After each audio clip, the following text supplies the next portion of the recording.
All right, and we are live. Gentlemen, my brothers from another mother, welcome to episode number 21 of the Red Man Group. Today's topic is on affluence versus looks versus game. Your panelists today include Carl, Donovan Sharp. That's Carl of Black Label Logic. We've got Anthony joining us as well. Welcome, the dream.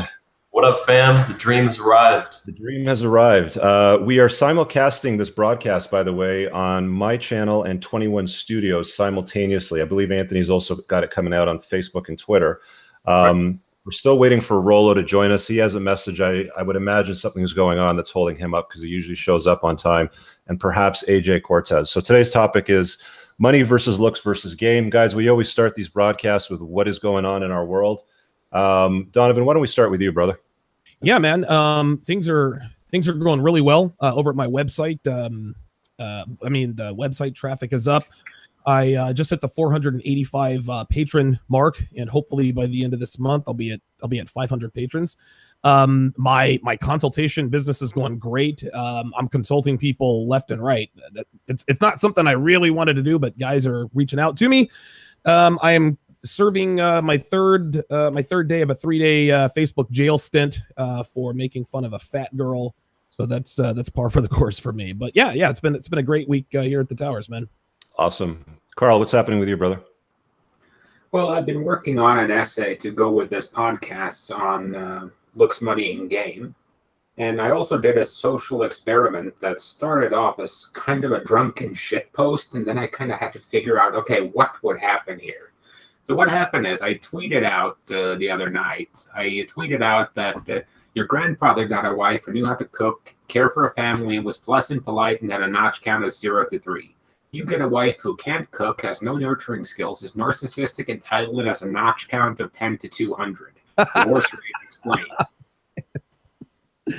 I tweeted that out. And that one kind of took off, and it just didn't take off a little bit. It blew up and had something like 600 retweets and 200,000 impressions.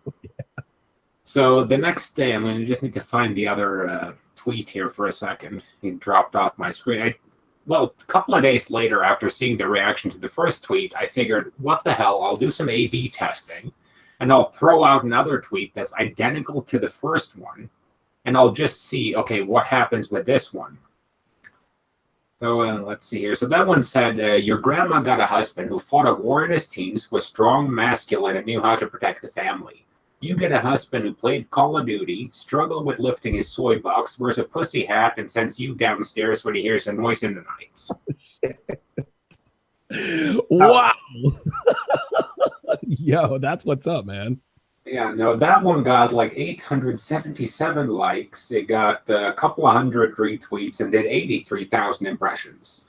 So, but the funny thing was the different vitriol levels, because the first one I was getting like 300, 400, 500 responses in there of just basically pure abuse, plus Riot and a couple other guys trying to argue the points in the middle of the Twitter thread.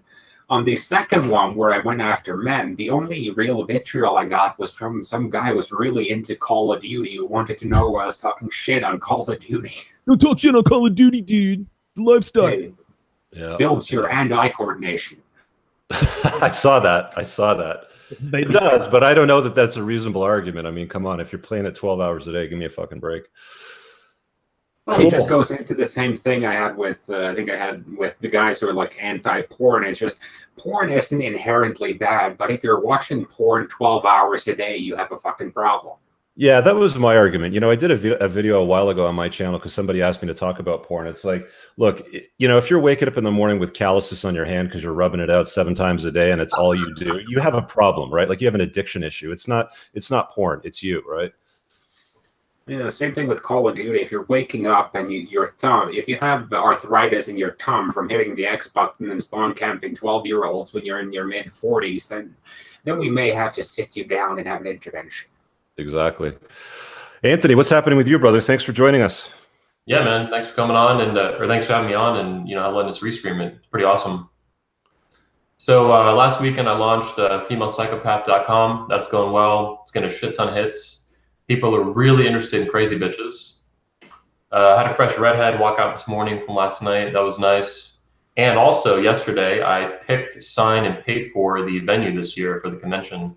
Oh, I've been shopping around for a couple months, obviously, and finally pulled the trigger and put a baby in it. So nice. And no, guys, it's not going to be at the Epcot Center for those of you guys who are. Oh Yeah.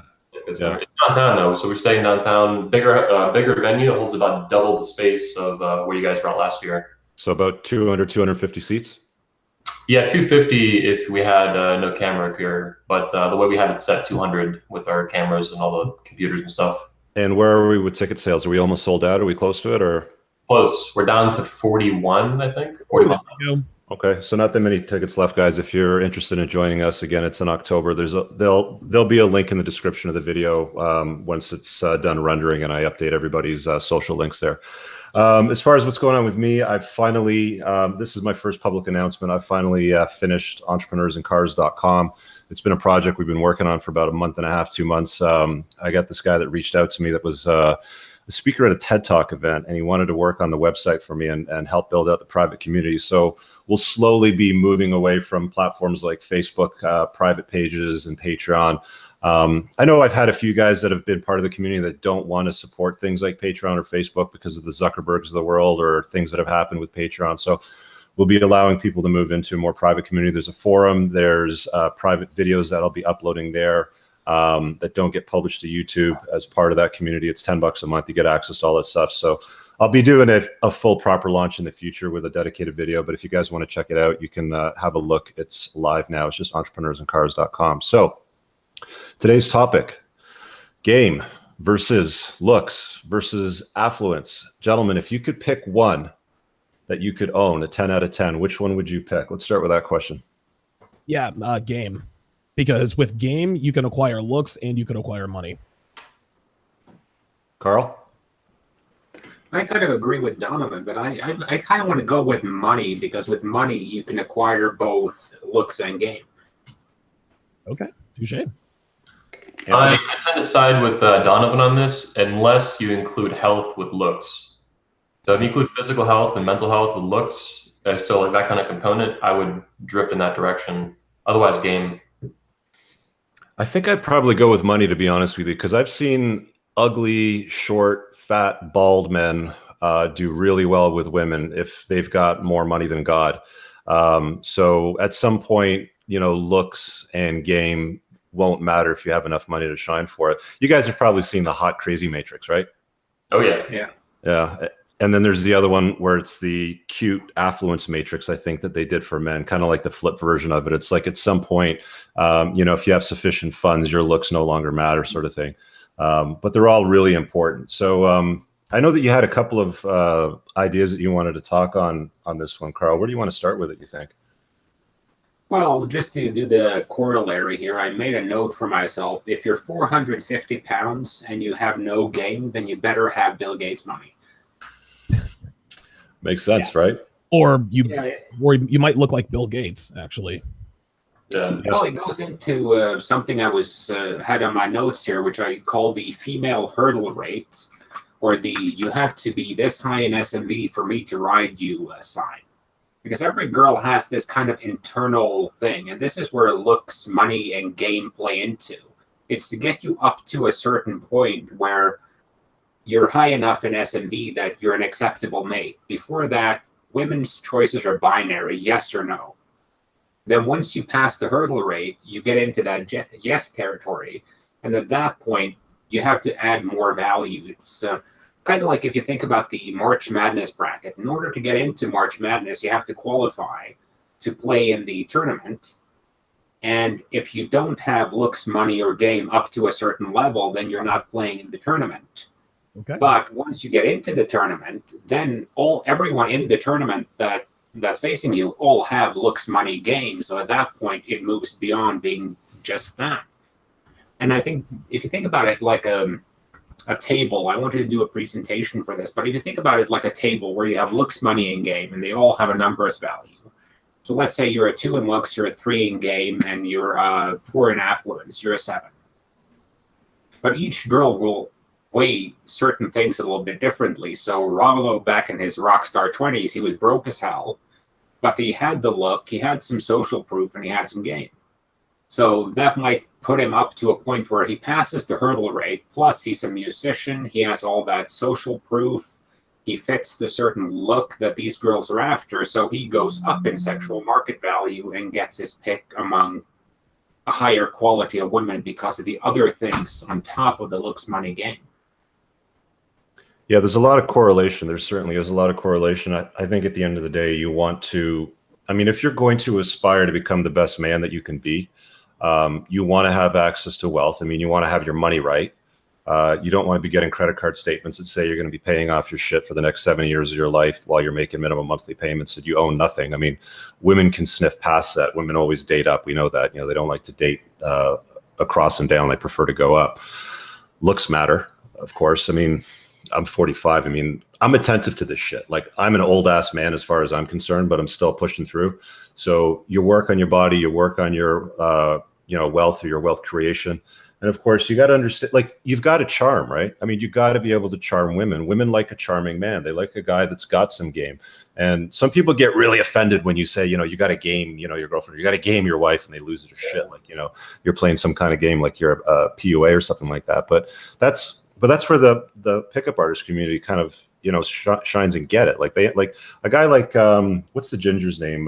Tyler or Owen from RSD. Yeah, I mean, he's not a good-looking guy, and I think he would say the same thing. It's not like I'm saying anything disparaging here, but he's so good and he's so charming. He can do really well. Dude, he looks like a circumcised penis, and he's. You know. Yeah, so Rich, I was going to mention that we're saying that looks matter, and we all agree on that. And the red pill, it's, you know, the consensus. But in the pickup community, that's not always the case. That hasn't always been the case, and even today, that's still not a huge thing. And RSD is actually big on that. They have this fat guy, Luke, I think, that goes out and games women. And he does pretty well. And I'm sure he has good game. I'm sure he has to have good game because he's so far lacking in the looks department. But at the end of the day, I think the purple pill guys like to promote the idea that looks don't matter. And that's been the case since I was around when I started, 2005, 2006.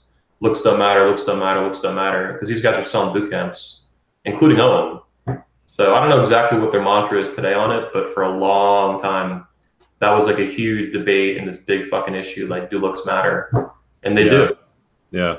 And if you see some of the videos that they publish on Real Social Dynamics and stuff like that, they'll take, you know, 5s and 6s as far as these guys are concerned, and they'll take them out and they'll put them in a hostile environment that they're not comfortable with and teach them how to regurgitate lines that work. But I mean, the problem is, if you don't have ongoing game and you don't have sufficient looks, you're not going to do well. And there's also the notion of, you know, we've got alpha fucks and beta bucks, right? The alpha seed and beta need. I mean, you could have no game whatsoever, no money whatsoever, but be a total stud, like a 17 out of 10 on the hot dude scale, and still, you know, close women. It's just, you're not going to do much on a longer term basis. You're going to be the guy in the bar that's, you know, it's going to do well that night when she's out, you know, at the peak of her ovulation cycle and she's had a fight with her boyfriend, and you're the guy at the right place at the right time with the right looks, and she goes for it, sort of thing. But you'll never hear from her again, right?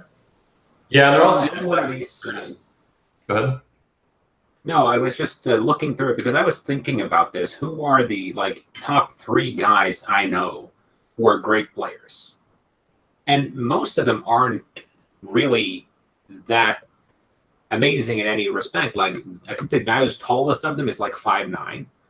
None of them are like 10% body fat, 225 guys, millionaires, etc. But they have like a combination of, they get above that hurdle rate, so women will view them as sexual partners, and then they have something on top of that. Like, one guy is really into style and has this flamboyant, bohemian kind of dandy type style that a lot of girls go for. Another guy is a musician, and I think those things add value to it. So it's not that looks don't matter, but they're not everything. It's not that money doesn't matter, but it's not everything. And it's not that game is everything, but having all 3 components so you get up to a certain SME level and you can handle the environment is very important, because no girl is going to, well, Donovan did a weight loss thing and I did a weight loss thing. And one of the things you notice is things like girls will go up and actually start keynoting you if you're in that range. Yes. But if you're outside that range, you have to actually work a lot harder. So I think the work rate is roughly equal, but let's say you're fat as fuck, then you're going to have to work harder with your game or with your money. If you're in shape and you're broke, well, no one is going to ask you for a bank statement on a first date, and if she does, that's a red flag. What do you guys think about style as far as that mattering in the looks department? Like, there's guys that we know, like Tanner Guzzi's a guy that's going to be at the 21 convention. He's kind of like a masculine style guy. I mean, how much does style play for you guys when you're operating on the sexual marketplace and kind of, you know, dealing with women and dating or whatever? Like, do you find it matters that much, or can you override like basic bitch style with, you know, charm, looks, and money sort of thing? I'll actually go first on this. I've never been much. I mean, I know how to dress myself. I'm not an idiot. But when I changed my body, I found that I guess the better a shape you're in, the less your style matters. This isn't to say that you can go out looking like a vagabond and go out and pick up chicks, but by the same token, if you have that tapered V shape, if you're a muscular guy, you know, if you're in good shape, I think style matters less. And I think as far as looks versus money versus game, my assertion is that a man who is an A+, and I've said this before, but a man who's an A+ at one thing is going to fuck hotter women than a man who's the B- at everything. So is it looks, money, or status? I mean, listen, or looks, money, or game, I would take the game. But if somebody is in the top 5% of looks, well, then they don't really have to have much game. If somebody is a billionaire, they definitely don't have to have any game. So as long as you excel in one of those three areas, as long as you're in the top 5 or even top 1%, it's just like guys always ask, does size matter as far as your dick size? Well, if you're in the top or the bottom 1%, if you have a bottom 1% size dick, or if you have a top 1% size dick, yeah, it definitely matters. But as long as you fall within that 98 percentile, then you should be good. Let's just pause for a minute to welcome AJ Cortez, the What's up, guys? Personal training, ballet dancing Jesus. He's definitely going to shed some light on, you know, the notion of this program today. AJ, we usually start off with what's going on in our world, so you know, you chimed in a little bit late, but give us an update. What's happening with you? What's up, guys? Yeah, right now, let's see what is going on. I've finally got my book finalized, coming out in about 8 weeks. Got some presentation seminars planned. Obviously, 21 convention in the fall, but I have another one I'm doing with Tanner Guzzi at Latmore coming up. It looks like we're going to aim for that probably in August or September.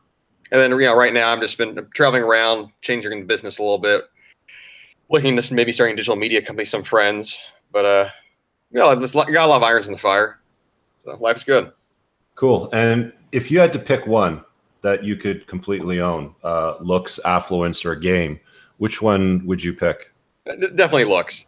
I mean, I say that being biased. I'm gonna slap my own ass right now, but I would put myself in that top 1% with looks, and it is undeniable the effect it has just upon women, upon other men, just the presence in general, and it is one of those factors where you could arguably have a subpar personality or have this absolute basic modicum of just being able to converse normally.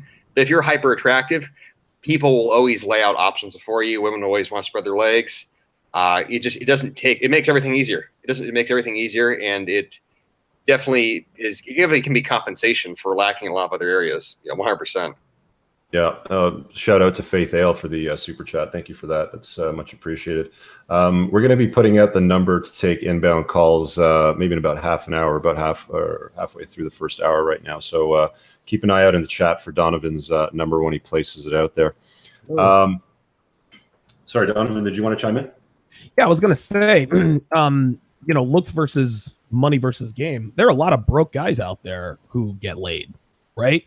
And if they're broke, they have to have looks. They either have to have looks on their side, or they have to have game on their side, or they have to have both. You can't be a fat dude with no game who's broke and get pussy on the regular. It just doesn't work that way. And men also have to understand is just because you have all three, let's just say you're a Leonardo DiCaprio, right? Now, a guy like him, he's probably successful in every sexual endeavor he's ever, embarked on. But even if you're a man of affluence and you look good and you have game, that doesn't necessarily guarantee you pussy every time. Any man who has slept with beautiful women on the regular, they understand that luck, just like you said, Richard, you got to be in the right place at the right time sometimes. I mean, luck has just as much to do with it as your looks, money, and game are concerned. So I think that people have to understand that, yes, it's good to have all of those elements in place, but sometimes girls just ain't trying to fuck. That's just all there is to it. No, that's a good point, Dolph, and that comes up sometimes. I think that question guys ask me, like, if your game is, I don't know, at its peak, so to speak, you got all three areas, you got the whole trifecta. Does that mean you can sleep with any woman that you want? No. Like you just said, any guy that's been with a lot of women, you can go out, you can talk to women. There are women that they have no interest in you, or you're not the look that they like, wherever the case may be. Right. Even if you're super attractive. I've gone out with mixed groups of guys.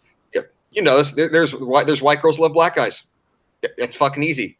There's women that won't want to sleep with black men. I've gone to parties where it's a bunch of Asian women and they don't like my look at all, but the guy that's blonde hair, blue eyes, they all swoop towards him. So I mean, the idea that you can have sort of this bulletproof, I almost now say it, like the idea that you can have sort of this kryptonite dynamic to you where you just get everyone you could possibly want. Yeah, nobody bats 1,000. No, it doesn't exist. It doesn't exist. Period. And that's a really good point. The manosphere talks about having a look, right? There's a lot of guys that kind of flander around and they don't really have a not necessarily a style, but a look. I mean, my look's obvious as daylight to you. Shaved head, beard, dude takes care of his body. That's fucking it. Done, right? I don't spend a lot of time with style in my wardrobe. It's like, I'll just go out like this and I'll do fine. It's not a problem because of just the way that I've structured. But at what point did you guys figure out, like the look? Did you guys at least understand when you had a look? Did you design a look? Like, how did that work for you guys?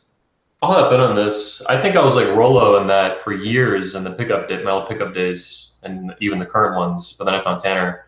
I used to get away with having no look and dressing like complete shit. I was like, looks matter, but style doesn't matter. Fuck all that bullshit. Fashion doesn't matter. Clothes don't matter. And I got laid and I banged hot chicks. I would bang them on my floor one time, at one point in college. Didn't even have a bed. I sold it to go on a cruise and bang more women. Seriously. So I used to get away with it, and the fact that I kept getting away with it because those alpha cues I put out, it made me believe that clothes really didn't matter. But finding Tanner Guzzi's work is what totally flipped the script on that for me. Of course, yeah. So yeah, like it's not going to do worse for you. It's definitely not going to make your game worse. For sure. Yeah. So I was able to get away with it, but I realized I was shooting myself in the foot. I was like, this is stupid. If I listen to Tanner, if I take his advice and other style people like him and actually invest in the way I look and think about it and be thoughtful about it and figure out what really works for me, then it's going to help. And it has helped. I've had girls on first dates now comment on the way I dress immediately. Mm-hmm. Which used to never happen because I dressed like complete shit. It's whatever I'd randomly buy or find. So I'm still not Tanner, but a lot better. What about the look of the beard? Like, we've got three men on the panel right now, Donovan, myself, and Anthony. I mean, how did the beard change things for you guys? Oh, dude, completely. Yep. Yeah, I mean, and the interesting thing is I couldn't grow a full beard until I was 32, 33. Huh. And yeah, it was the weird. And when it came in, it just came in. It was like no shave November. I was like, all right, well, I'll try it out. And 2-3 months later, I've got this full beard, and I haven't shaved it off since. Yeah, I get far more attention and respect from both men and women because of the beard. A lot of people say that might be superficial. I can assure you that it is not. Having a full beard, that is the ultimate sign of masculinity.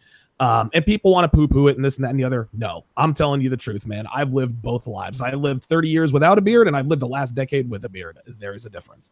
What about you, Anthony? 100% with Donovan. All beard all the time. Wait up. I had to do it for a few months in 2016, completely clean shaven. I learned how to do a wet shave with a safety razor and a little bit of straight blade. Yeah. That's really cool, and I like doing that. But nowadays, I just do that on the neck. And, as far as women and attention goes and, IOIs and cues and stuff like that, they're all about it. They love grabbing on it, playing with it, kissing it, or fucking around with it. Yeah, not every woman, but most of them. Yeah, and that's the thing, that's a look preference as well. Women will say, before when my beard was shorter, women would say things like, you look like either Jason Statham or, Vin Diesel or some shit like that, when I kept it tight. But, you know, with the length, I kind of have my own look right now. And it's like, if you have a beard, you have to have the look clean and tight. You can't have food in this shit. It can't be dirty. You can't afro out. Find a good barber that understands how to properly groom and take care of a beard and stick with them. I mean, I go to my guy every 2 weeks. I'm on a schedule. He knows I'm in there every, you know, this day at that time, cleans it up, tightens it up, done, see him in 2 weeks sort of thing. So yeah, like it does matter. I mean, if you're going to sport one, make sure you do it properly. And it's one of those things that have been a sign or signal of masculinity and attractiveness for quite a long time, right? I mean, it's been a long time. I mean, we didn't really have razors, or probably didn't even shave with razors, you know, hundreds of years ago, even thousands of years ago. It was Vikings and shit with long ass beards, and, you know, chicks dug them then, right? They were the fucking I had a beard in high school. So the beard thing is interesting to me because I had a beard when I was like 15. Oh, you were that guy. I could grow a full fuck. I was the guy that had fucking chest hair, full beard. Oh, I was freshman in high school, but at that age, it was not an attractant. Like I would attract girls' moms. Yeah. No, well, 100%. Like, yeah, it was interesting to me because I would always attract lots of older women, you know, like moms, college age, usually like in like, you know, early 20s, mid 20s. But like teenage girls, oh hell no! It was just because you looked like you're fucking 27, 28. Like you're outside the attraction range so much. Makes you look almost too old. It's kind of but give it a few years and that's what happened. Like as soon as I got to college, though, oh yeah, it was an incredible game changer. And there's also the there's kind of like the domination effect now, where beards are, I would argue, almost like trendy because up in the early 2000s it was not a thing to have a beard. Now being able to grow a full beard as a man, it's highly distinguishing.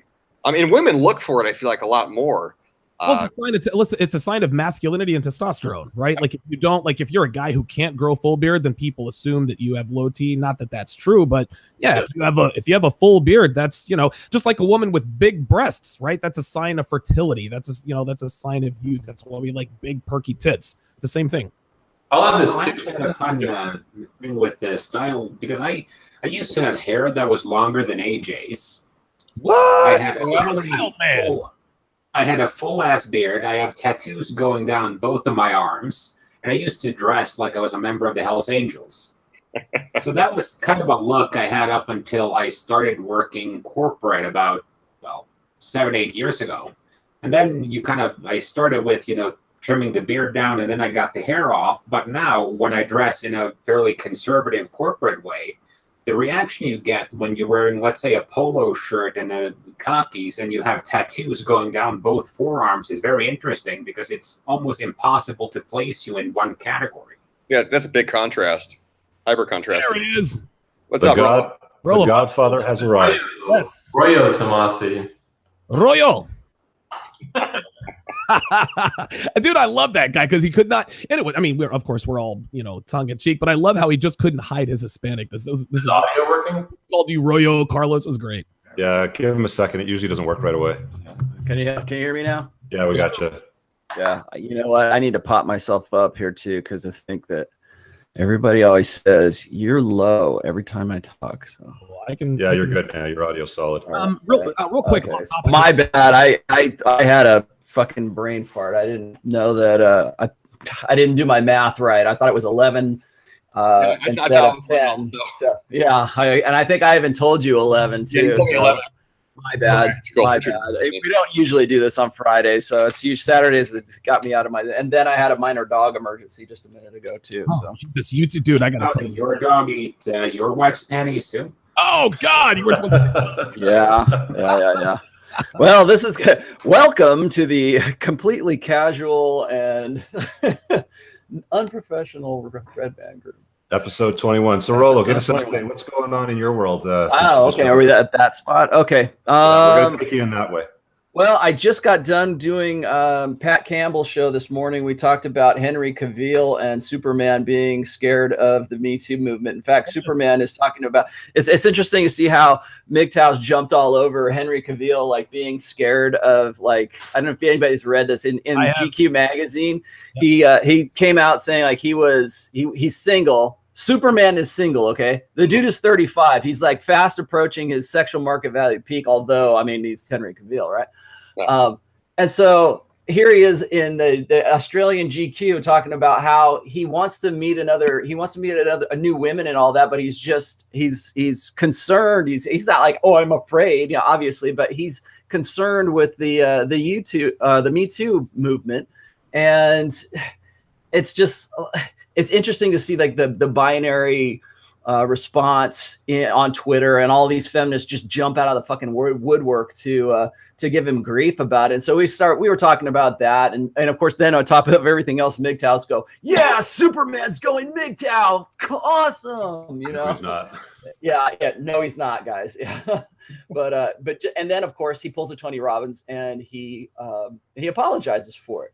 And I've said this, people give me shit for telling Tony Robbins this, like straight to, to his Twitter account anyways. He probably doesn't even actually tweet on it.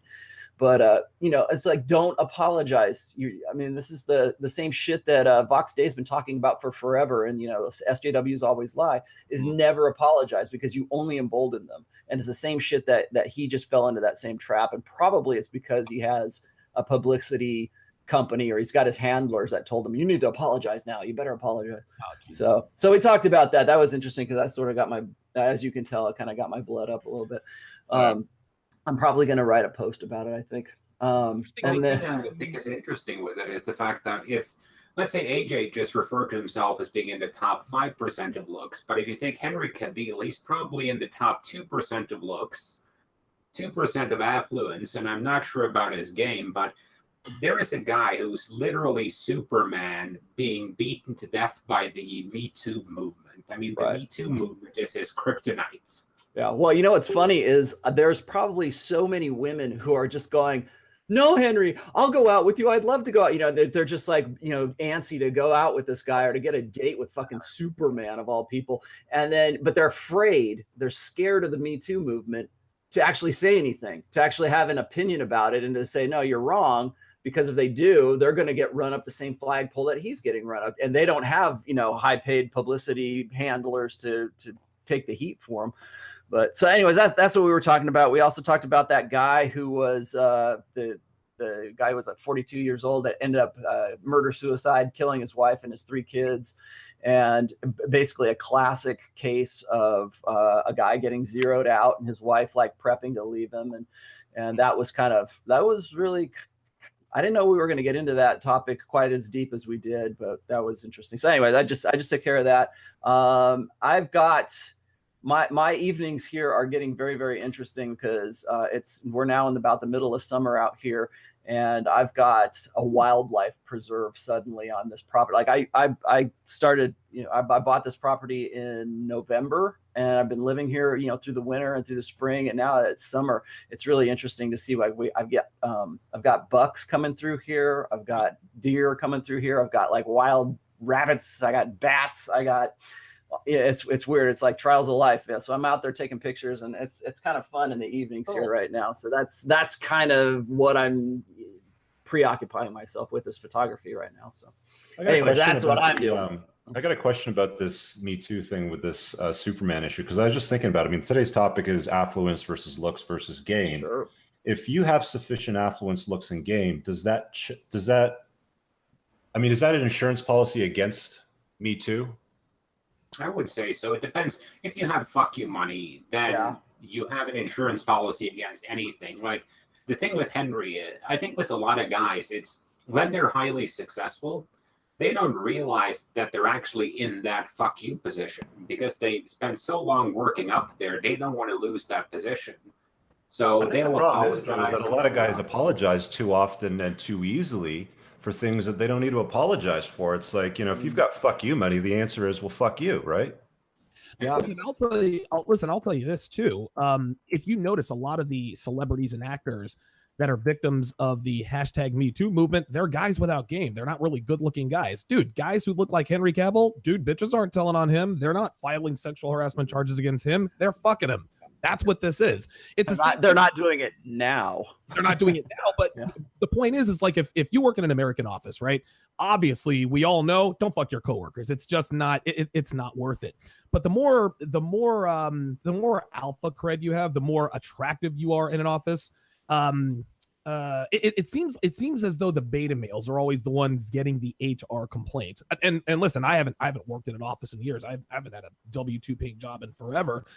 So, I mean, I don't know. I'll look to you guys. I mean, is that's what's happening? Because a lot of guys who are getting caught up with these HR summons are just the beta males. Billy in accounting, says hello to Samantha, while they're getting coffee, and I'm like, oh my God, rape, blah blah blah blah blah. But when a Henry Cavill looking guy walks in, he says, hey, let's go for dinner, date, and fuck. Okay, and he doesn't get.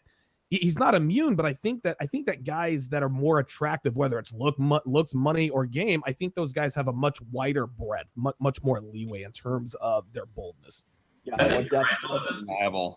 I was in an office right now, and one of the things, you have two situations, because you have the beta males who are being reported by the chicks they actually hit on.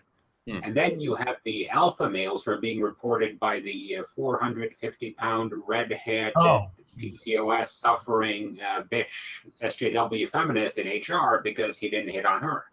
Right. So yeah, I've actually had that. I mean, I'm not going to reveal too much, but when I worked for corporate gyms, I was able to get away with a lot of behavior that was, let's say, unprofessional with female coworkers, people I worked with, because I looked like what I look like. The time I got reported to HR once, it was by a woman that I never talked to ever, and she was jealous of the fact that I talked to this other woman more. And when it came time, to find out what the complaint was, and I got called to the office, and I'm getting sort of lectured and having this explained to me, and I pushed back really hard. I basically found out a situation, just what you just described, female jealousy. It was a female woman that I worked with wasn't getting quote unquote alpha attention, pissed her off. So that became the complaint that I think Alex is behaving inappropriately with the other women. But then when those women got interviewed, no, I love Alexander. What are you talking about? He's super professional. He's great to work with. Alex, keep it real. You fucked the HR lady. That's I did not fuck the HR lady. Let's keep it real. All right. Let's keep the flow going because Anthony wants to hop in on Go ahead, Anthony. Yeah, I was going to say that being alpha puts you in a much better position, like Carl was saying, and Donovan. But women are fickle. So I would be very hesitant to trust a woman's hypergamous view of you to not report on you, to not do something. Feels all kinds of motivations that you don't want to deal with, and her view of you could change in a snap. So are alpha guys less likely to get accused of all this MeToo stuff? Yeah, I think so, obviously. But I wouldn't trust it. I wouldn't rely on it, even if you have fuck you money and all that stuff. Yeah, I was going to say is that there's always going to be that biological aspect of having a good-looking guy, and he's going to be able to get away with more because his attention is that much more valuable, because he is, for lack of better, I think it was Dr. Warren Farrell called it genetic celebrity. You are a celebrity because of the way that you look, and he was referring to that in terms of women, but I think it also applies to men. So if you are a quote unquote genetic celebrity and you have, you're built in a certain way, you have a good look, you have a symmetrical face, you have a good jawline, whatever, that kind of stuff, and especially in a work environment, one of the things I always tell guys is that you need to be very sensitive to what women are wearing in an office space. Like if women are wearing red, it usually is an indicator that they are, they're ovulating and they're at a particular phase in their menstrual cycle. And then so it was funny. A buddy of mine, this guy who's really a good friend of mine. When I was working in an office capacity, we would actually track the ovulatory cycles of the women who were like our immediate superiors. And so we would say, okay, this is a red week. And so we knew that, we had to back off and everything. But once it was like once we were trying to figure out, how menstrual cycles really affected the moods. We didn't know anything about ovulatory shift back then, but we knew that at certain times of the week or certain times of the month, that women were going to be more attuned to guys who are good looking as opposed to when they were on the rag or something like that. And they were going to be more bitchy. And those were the times when you wanted to stay away and you would want to back off. Whereas when they were in their ovulation part of their cycle, you were like, you could get away with more and you could do more things. So I think that there's definitely an element of how good a guy looks. Like if he's that genetic celebrity, yeah, for sure. He's going to get a different kind of treatment than a fat, gross, overweight guy, Definitely. I kind of want to shift gears a little bit because we were talking about looks when we were kind of rapping back and forth before Rollo jumped on. I think AJ, you might have some good feedback on this. I think Donovan used to be fat, right? Oh yeah, 312. That was my heaviest. Yep. Yeah. So like I'm looking at the panel of guys here. Carl's obviously in good shape because we were talking before we got on, but you guys all independently have made self-care like a priority in your lives, obviously for your own reasons, whether it's for the optics or for health reasons. Donovan, I know that you were heavier before, and AJ, you do a lot of training, personal training and stuff. How did things change for you when you got your shit together? Like, one of the things that I've noticed is if you have the perfect 1.6 golden ratio, meaning shoulders are 1.6 times your waist width, you've got the broad taper event, you're signaling strength, broad shoulders matter. How did things change for you guys when you put a priority on self-care? I'll go first. There's nothing psychological about this. I've started getting more attention from women, man. I mean, it's like an amazing thing happens in personal trainers, in their sales pitch, they'll say, if you change your body, you change your life. It's 100% true. Girls respond to you better when you're in great shape. I don't think there's anything. It's not a head game. If you're in good shape, you're going to get more attention from women. And when I got myself into peak physical condition, and it was kind of the perfect storm, because when I first arrived in Vegas, I wasn't really in that great a shape. I mean, I wasn't 312 like I was before, but I was probably closer to maybe 250, 260. But as soon as I got all the way down to 215, 216, maybe 220, that's when things substantially changed for me. Do you notice that a lot with clients? AJ, sorry. Yeah. With clients, I mean, speaking from personal experience, like I'm that motherfucker that I've had super wide shoulders and a tiny waist for forever. So I like female attention. It's just, it's like, water through my fingers that way. It just always happened. But, for male clients, that was always very transformative for them. When you'd have guys where they were just, maybe they're not, obviously they weren't zeroed out per se, but they were very accustomed that they did not get looked at. They go out. They had to rely upon being funny. They had to rely upon being the wingman to the wingman. They got the leftovers. Even for guys in relationships, their wife, their girlfriend, she was never, obviously they had sex, but there was not that desire, that Rollo often refers to. And they started to get shape. They started getting shape. This very basic. Start losing body fat, arm muscle, chest, arms, abs, and it's very transformative because suddenly they're getting female attention. Suddenly their wife's acting jealous because she's seeing other women look at them. Suddenly they're with their girlfriend, and their girlfriend, suddenly the sex is way, way, way better because she's actually desiring, him for the first time. And once you have that, there's no going back at all. It's a night and day difference, I'd argue. There's no return to where you don't want to let that go as a man, just because it has this absolutely world changing effect on the way that everybody perceives you. All your relationships change. Yeah. Carl, you wanted to chime in on that.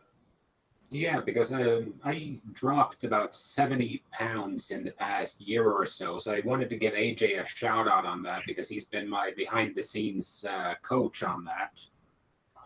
But one of the things you notice is women will actually initiate keno a lot more often. Oh, yes. Especially if you're I'm down to about, I think I'm between 12 and 14% body fat right now, and you'll notice women will come up, they'll touch your shoulders, they'll touch your arms, etc. all the time. You don't have that hurdle. You have to. I mean, have any of you done game in Eastern Europe? No.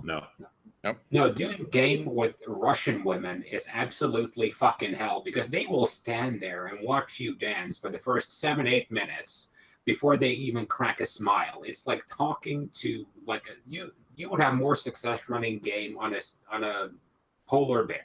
Well, Russian women are frigid as fuck here too, right? Well, the thing is, once you crack that facade, they just want to does he have the metal to actually keep going? Yeah. And once you start looking better, that hurdle becomes smaller and smaller and smaller to the point where it's not even there. Yeah. Rollo, you wanted to hop on that? I was just going to say that, just chiming in. I've never been fat at all. I've always been kind of rail thin, if anything. And it was more of a challenge of putting on muscle mass than it was about like trimming down or anything. And for a good portion of my younger days, I was really more concerned with, going out and partying and playing in bands and stuff like that than I was, really working out. But I've been working out probably since I was in my early 20s. And my brother was an amateur circuit bodybuilder. And so he and I were really into like the old school Joe Weider stuff back in the early 90s. I don't know if anybody remembers. Yeah, Joe Weider. And so my brother used to compete, but I didn't. But, you know, after a while, I realized that putting on some muscle and actually getting some definition, I also noticed exactly what you guys are talking about. Women would come up and they would want to touch you, or they were like, you know, they were, oh, you know, how are you doing kind of thing.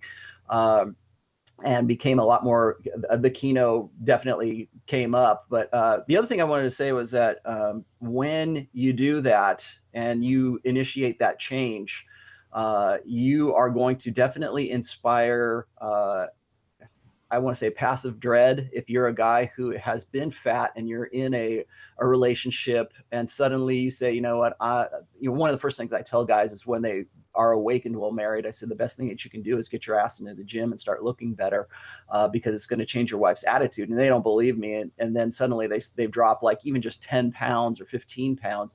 And now the attitude has shifted, and it's shifted from a position of being just sort of this routine bullshit ho-hum kind of sex to the woman it goes to initiating, or she's worried about it. I always tell guys to say, don't be surprised when a woman starts trying to feed you more when you start looking better, because that's sort of a way of her mate guarding you, because she wants you to stay fat. She doesn't want to lose her investment because she's fat and comfortable, and she wants you to be that way too.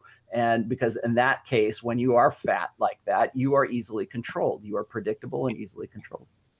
Yeah, and we got a caller on the line. Yep, 914-205-5356, area code 215. You're on the line with the Red Man Group. Go ahead. Hey guys, how's it going? Can you hear me? Yes, sir. I just want to give a quick shout out to Richard Cooper and Rollo. I'm part of Rich's Patreon group. The Facebook group is awesome. Appreciate all your guys' work. Thank you. Thanks. The only question I have is, so when I started getting into all this in the red pill, I was in a relationship at the time. And as I was absorbing everything about game, I was like, okay, well, let's put it into practice with this relationship. And the thing that I found to be the most effective, and that doesn't require you to be like on the POA side of things, like acting different or whatever, is like frame. And so sometimes like they would ask you questions, and sometimes I would just be like, why do I have to explain this to you? Or why do you need to know this? And just simple changes like that, like immediately like just turn them on and make you more interesting. And then also physically, like just not constantly being next to them, not constantly following them, having them follow you. And that seemed to be the most effective, at least in my opinion. But once you guys just elaborate on that more about what you think are like the most effective means of like game and such, including frame and maybe others. Thanks for the call. 215. Yeah, I guess we'll let Rollo go on that one first. Well, I'm glad he asked this question, because I kind of wanted to segue into this topic here where, I mean, really the reason I wanted to talk about this today was because it's a very common controversy, I guess, that I've had to deal with over almost like 10 years. And there's usually guys who are either in one camp or the other. Usually the pickup artist guys are like, it doesn't matter what you look like, as long as you have confidence, and as long as you're calibrating, and as long as you have good game, and as long as you're creating a feeling, and as long as you're leaving a woman with an emotional impact, they'll show you videos of these fat guys who just go up and pick up women on the streets, and they're these gorgeous women, and suddenly that, you know, because of their game, their bulletproof game, they can go home with these chicks. Now, I've only ever seen these on RSD videos, but apparently, you know, this is a possibility. I've actually seen a video of this one guy who put on a fat suit, and then he put on like some really loose clothing to make it look like he was kind of overweight, and then he was running game on women. So that he's like this fat guy running game on chicks, and then it seems to be working. He's getting numbers and everything else. Now, whether or not that's actually something that's legit, I don't know. I have people who've told me that, but there's usually two camps. There's the guys that are game is everything, and then there's the guys that are just like, fuck it, no, it's only looks. Looks is everything. And if you don't have those looks, if you're not 6 feet tall, if you don't have a symmetrical face, if you're not jacked, if you're not, you know, those are the deficits that you have to like overcome. So it's usually two camps: the guys who are just like completely fatalistic when it comes to looks, and the guys who are completely fatalistic when it comes to pickup artistry. And then there's the other guys who are in the camp of it's all about affluence. It's all about money. If you don't have money, you can't get laid. You're never gonna. And I don't believe in any one of those as a particular extreme. Now, if anybody has ever read my post called Looks Count, and I think I sent it to some of you guys before we came on here, what I've always said is that looks, game, affluence. Have two. If you can have three, that's best. But if you can have only one, game is the most important, because game is going to put you into at least a caliber of woman that is above, at least one step above of what you're probably used to. But of those three, the one that is easiest to, I should say easiest, but the one that you have the most direct control over is your looks. Because you can dress differently, you can work out, you can get yourself together, and you're going to have an easier time with game if you look better. Okay, if you have a better look to you, you're going to get what are called IOIs, indicators of interest. You're going to have women who are going to, like we were saying, they're going to touch you. They're going to want to be touchy-feely. They're going to give you those indicators of interest, and then it's up to you not to fuck it up. Okay, because I've seen so many guys who are really good-looking dudes who have no game, and they're very, very blue pill, and they end up being. They get past the initial attraction and the initial arousal, and then maybe they get laid, but they don't get the girlfriend they've always wanted to be. And the reason for that is because they're still very, very blue pill.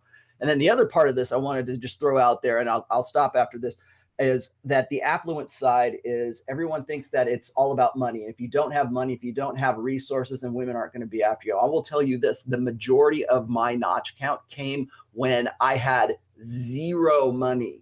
I had a pickup truck, and I had an amplifier, and I had my music equipment, and that's all I had to my name. And I had women come to my one-room studio apartment in North Hollywood to have sex with me because I was this character. I was this person that they wanted to have sex with. I was kind of like this ideal for them as alpha fucks, because again, here I am, 22 years old. They're older, but it's not about money. You can get laid without money. Plenty of people do it, but well, it's like, what else can you do?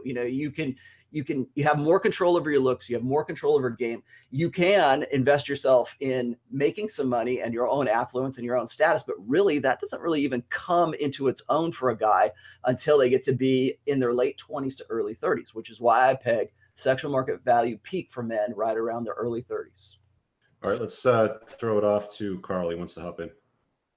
Well, I just wanted to comment on something because I've been kind of pissing people off on Twitter lately. And one of the things I tweeted out the other day was that we get this impression that women have a line of 6'2" ripped billionaires hitting on them constantly, when in reality, they may have 50 thirsty Instagram followers, and if they're the average guy, they're about 5'10". They have a BMI of 29, which is on the borderline to obesity.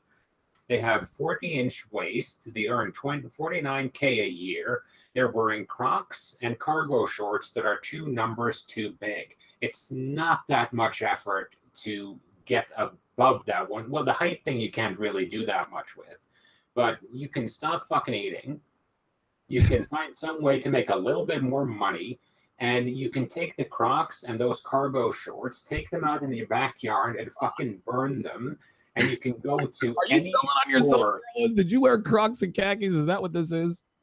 No, I've never worn Crocs. I have worn khakis, but khakis aren't the bad thing. Cargo shorts are. But the point here is that the average guy is is setting the bar so horribly freaking low that if you can't get up to that bar, you may as well just go to PetSmart and talk to Donovan's guy and get spayed and neutered immediately. Because if you can't get yourself above that level, then your work ethic is the problem, nothing else.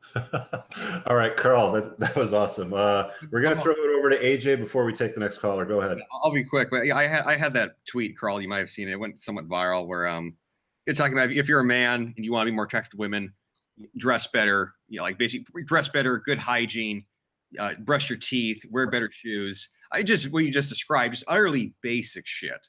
That basically, more so involves that you taking a shower every day and showing that you mildly give a fuck about what you look like.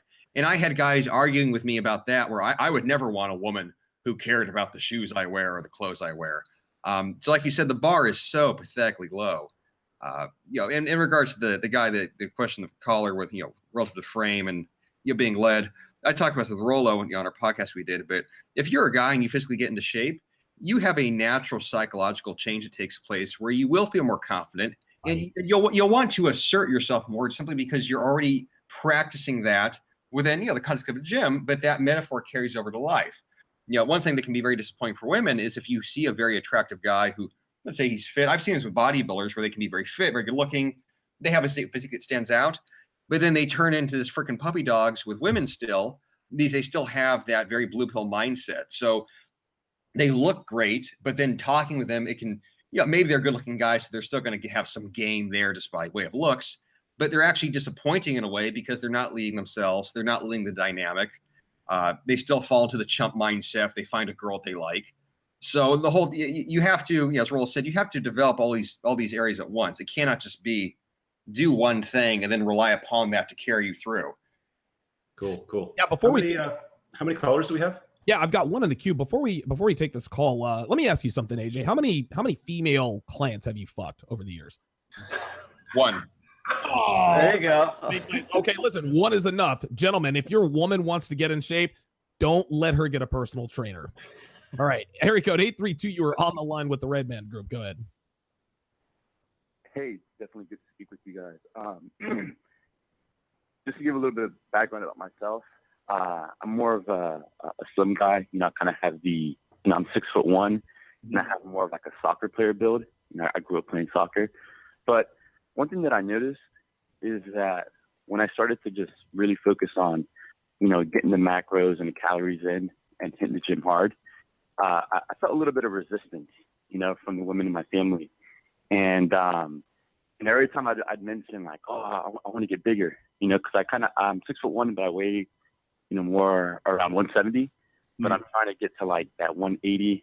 I kind of vacillate between 170 and 180, but I'm trying to go beyond that. But I always felt kind of like put back on me. Oh no, like, they always say like just the other day I heard what did my grandmother tell me? She was like, yeah, if you keep lifting weights, you're going to get small. And I'm sitting here like, that's not true at all. But ever since I became just super red pill sharp, I just started to like realize that the only reason why they say that is because I'll get more female attention, and that means less resources for them, And but that's just what I wanted to say. And I guess my next question for you guys is, for some of you guys that are really into working out, what sort of training regimens and styles do you guys do? Because I've been focusing on kind of just hitting the compound weights, but yes, I'm trying to get into, at least considering getting into CrossFit. So, what sort of kind of training regimens do you guys use to, put on a little bit more mass? Well, what I do is, now I don't have to worry about putting on mass, but I'm with you. I do all compound exercises. I don't mess with the isolation chairs. I don't mess with the not that those aren't effective, but anything that involves a barbell, squats, deadlifts, bench press, overhead press, standing barbell rows. Those are the things I do to make sure I don't balloon up. I do spin class. I've actually, like today, I've done spin class 5 straight days. That's how I keep the weight off. That's how I keep my my body fat percentage down. I think AJ could probably. Yeah, let's throw it over to AJ, and then I want to talk on that. I'm relatively putting mass, my man. If you're trying to, in regards to training, there's the thing I always try to break guys out. There's no secret method of training. There's no specialized, let's say celebrity program. There's no such thing as, if you train this way, is it about compound lifting? Is it about isolation? Is it about lower ups, higher ups? If you want to optimize your training, you do everything. So, the meat of your training should be compound movements, squat, bench press, deadlifts, rows, dumbbell pressing, dumbbell rows, dips, chin-ups, pull-ups, push-ups, things of that nature. And then you sharpen yourself up because, some muscle groups, shoulders, for example, having big shoulders as a guy, major asset for anyone, regardless of your height. Shoulders tend to grow better because your shoulder has different aspects of muscle to it. So you do some lateral raises, posterior delt raises. same with triceps. So you don't do compound movements for everything. It's a mix. You optimize it by doing some compound, some isolation, high reps, moderate reps, low reps. But to kind of hit on your point, that you made a good point in regards to trying to get into shape and then getting resistance from people. That's always going to happen. Friends and family, it's really common. One thing that is useful to point out though with women, and I've seen this, and it can be disconcerting for guys when they're trying to get fit, and then they get like negative feedback, so to speak, from women, where it's like, oh, like it's so fucking vain. You're probably gay. That's gay. Guys that work out too much, they're just into their bodies. Basically, what they're signaling to you is that their sexual market value is lower than yours. And so, they're having this reaction where they realize, fuck, I'm not good. I'm not basically attracted for this guy to fuck. So I'm going to try and bring him down a notch and see if I can knock him off, basically the personality pedestal. I've seen this with women for years. And I've had it happen to myself where girls look at me like, oh, you must be so fucking shallow. And let's say it's like a girl that's a 7, where I wouldn't be interested. Yeah. And I can see it's just sort of like attacking the out. Like, yes, as a matter of fact, that you just work out to get laid. Yeah. I fucking do. Right. I always cracked up that way where, I've said that outright where it's like, oh, you just must be all about your looks. I'm like, yeah, you want to fuck me too. So it's a shit test in a certain way. But don't take that as a negative if you start getting that female commentary that way and think like, oh man, am I messing up? Or is it true that women are more into personality? No, they're just shit testing you. It's bullshit. Yeah, that's a full-on shit test. Just to kind of add to AJ, and I want to talk about diet in a minute, but I've had that my entire youth. Up until about the age of 30, 35, women have constantly told me, "You're too into your body. You're too into working out." I had this one girl from my 20s that would constantly fucking shame me, and she was hot, but she would constantly shame me because, like AJ said, I was probably a point or two above her on the SMV scale. I've always been skinny. I've always kind of been like Rollo. I've been a skinny dude. I think at 17 or 18, I was like 160 pounds. I'm about 203 right now, but I've always been fairly thin. So to put on muscle was really, really hard. And if you're walking around with broad shoulders and a narrow waist and a 6-pack ab and those sex lines that kind of come down over here, towards the side, that's hot. Chicks dig that. And any woman that's going to tell you that that's ugly or it's unattractive or you're gay or some shit, she's just proven that your SMV is higher than yours. To talk about the other component of that, which is the diet size, is Donovan and AJ both talked about the weight training and the compound exercises, and yeah, those are all really important, but abs are made in the kitchen. And if you want to have an advantage in the looks department on the sexual marketplace, eat proper, healthy food. Stop eating processed shit that's fucking frozen and going through drive-thrus. You're probably better off fasting than not even eating anything altogether, and you're stuffing in your face excess calories. To get under 10% if you're under 30 years old shouldn't be that hard if you follow a proper diet. You don't even need massive arms. You don't need big shoulders. But if you've got a narrow waist, then the taper up will certainly compensate if you wear the proper clothes. If you're wearing baggy ass clothes with your pants hanging down around your knees, you're gonna look like a pleb. But Rollo, you wanted to talk about the family dynamics of that caller? Yeah, I was just gonna say is that this create when a guy gets into good shape and he's been one way for a very long time and has decided to change his life, he is going against the mental image that all of his friends, all of his family, probably his girlfriend, probably his wife have of him. And I think it was Robert Greene who said that human beings are creatures of habit. We have an insatiable desire to see consistency and predictability in people's behaviors. And when you take that away from them, you take away a sense of control that they have over you.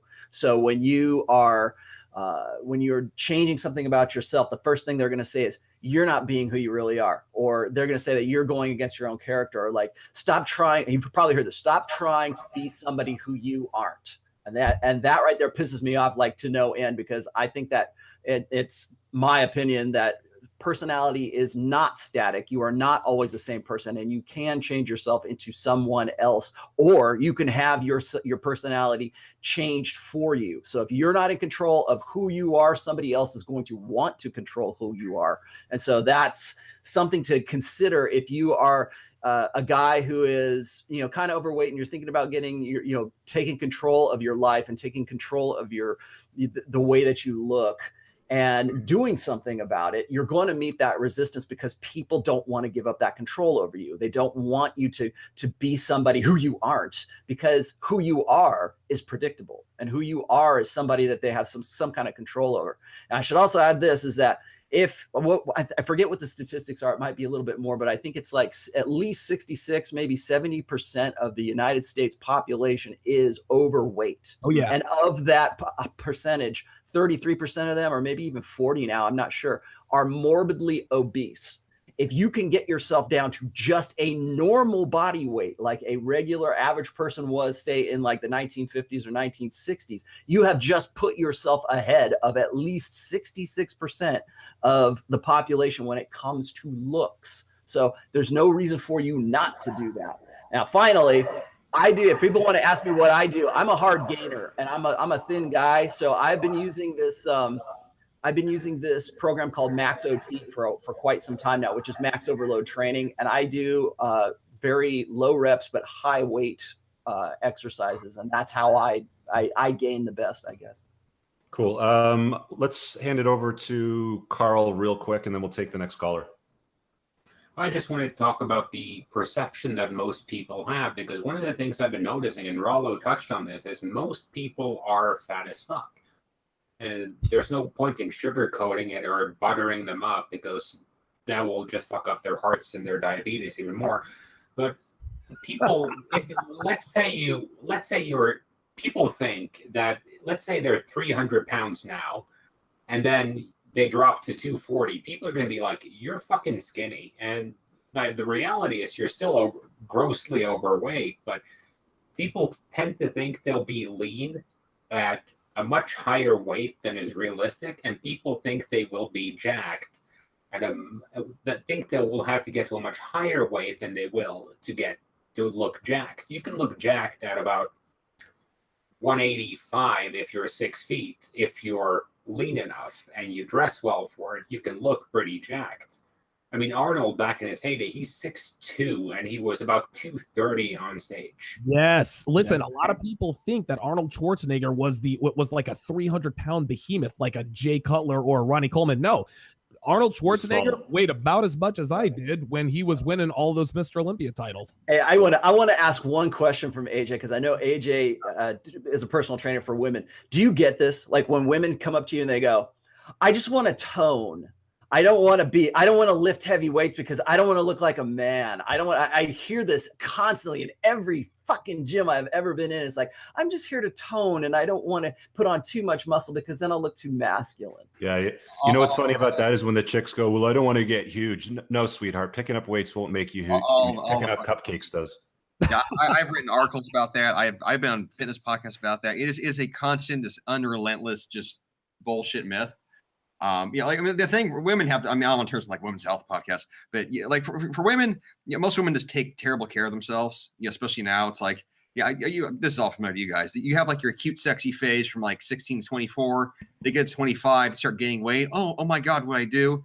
They turn to cardio, and cardio kind of can artificially keep your weight down, but they never build any actual muscle mass. And then they age, and they age terribly.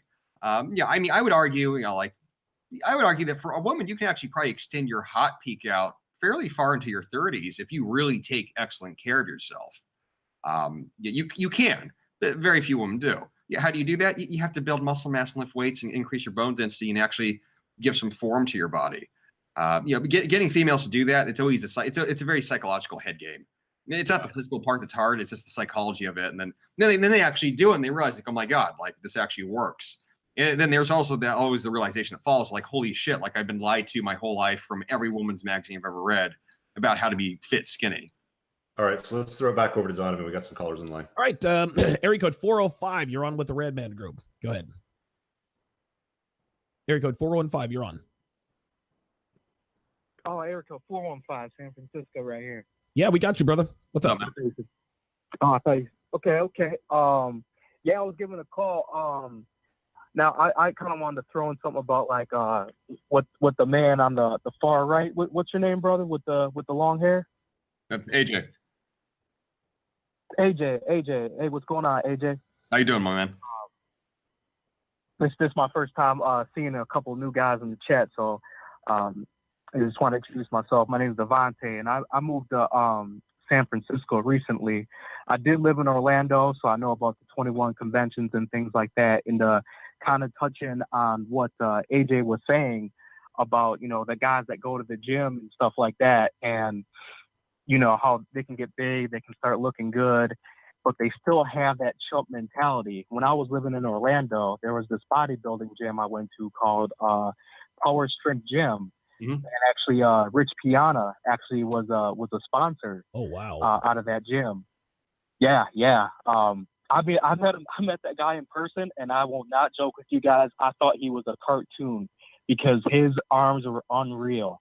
When he was swinging his arms around working out, I'm like, yo, my eyes could not even picture reality. To kind of go into a little bit further of just the story about the bodybuilding, there's this guy, he was jacked, he was huge. And there was this pretty little Colombian girl that worked at the front desk, and everybody wanted her. Now this dude, he was a relatively good guy, you know what I'm saying? But his problem is that he would have little value pitches to where, she would laugh and giggle, but then he'd go back to being insecure. He's just like, oh, well, and kind of what Entrepreneur in Cars and Rollo would say in the past is some guys have self-fulfilling prophecies.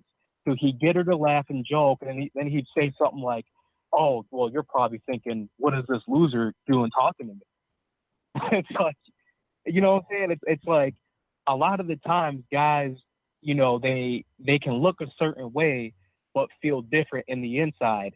And they wonder why, somebody who might be skinnier, less desirable would get that cute Colombian girl because they have that confidence or they're not self-deprecating, Yeah, and that all boils down to game. Yeah, I would agree. Thanks for the call, 415. Listen, this is what AJ touched on earlier. You can be as big as you want to be, but if you don't you could be rich, you could have looks, but if you don't have the game, if you don't have the confidence, not only that, let's say you actually fuck the girl, right? Okay, great, you fucked her. Okay, so now what? You have to know how to handle women. You have to know what makes them tick. You have to have red pill awareness. Otherwise, I don't care how much money you have. I don't care how much looks you have. Women are going to walk all over you. I was going to say, I have gosh, I forget which post it's in right now, but I told this story of this guy who used to be a guy that I worked with at one of the clubs I was in. And his name was Jake. And the guy was, I think he was a PR guy. Now, Jake was model quality, good looking, built like a fucking brick shit house. I mean, the dude was definitely a bodybuilder, but he still had that blue pill mentality. He still was this guy who believed in one-itis. He believed in the soulmate myth, and he was always upset. And everybody hated on him because he was like this guy who could easily, his notch count had to be like sky high, but he wanted that blue pill idealistic kind of monogamy. And so he would get into these situations and women would fuck him. They'd love the way he looked. But then once they got past that and it came to like being a girlfriend to the guy, then they all left him and they moved on to the next guy because, first of all, most of these women were real good looking, because once you get up to a certain SMV, you're getting into a different sort of caliber of women. And those women are used to having congruency. And what I mean by congruency is that there is a personality that goes along with that look that women are expecting. So if a guy is a bodybuilder, if a guy has this kind of tough brother from the streets, this goth look, this, tribal tattoo kind of thing, if the typical Chad, and those are just some of the more stereotypical ones, but there's like characters that women are expecting men to play if they have a particular look. So if you can be this really super huge bodybuilder guy and you act like you're homosexual, that is an incongruency from the look that women are expecting, from the behavior that you're displaying. And there's that disconnect right there. And guys who are, I use homosexuality as a sort of a balance there, because that's one of the reasons why we say if we see a good looking guy, guys try to like disqualify that guy by saying, well, he's a good looking dude, but he must be gay, right? Why? Because that's well, first of all, we're trying to disqualify him from the sexual marketplace. But there's also this stigma that a really super good looking guy isn't into women. And so we go along with that. But what that is based on is that incongruency between the way a guy looks and the way a guy acts and the way he behaves. Do we have any other callers? Yes, yeah, we have other callers. Area code 832. You are on with the Red Man Group. Come on, quit buffering. All right, 832, you're on. Go ahead. Yeah, how you guys doing? Good, brother. So I have a question, and it's not, it's not connected to the current topic. It's actually kind of a different question, and something that I've observed. And I think maybe Rollo could answer this question best. But in my observation, I've come across girls and I've dated girls who are, alpha widows, and I have no problem, being a man myself, but there's still a pain to deal with just because you're kind of picking up pieces and trying to put something back together again, right? But my question to Rollo is there a certain amount of times, a girl could go through kind of like that situation of being an alpha widow? For example, I've seen girls who've gone through it twice, but after that,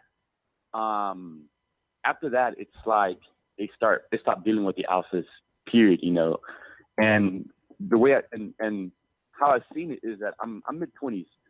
A lot of the girls from that I knew back when I was in my early 20s and late teens,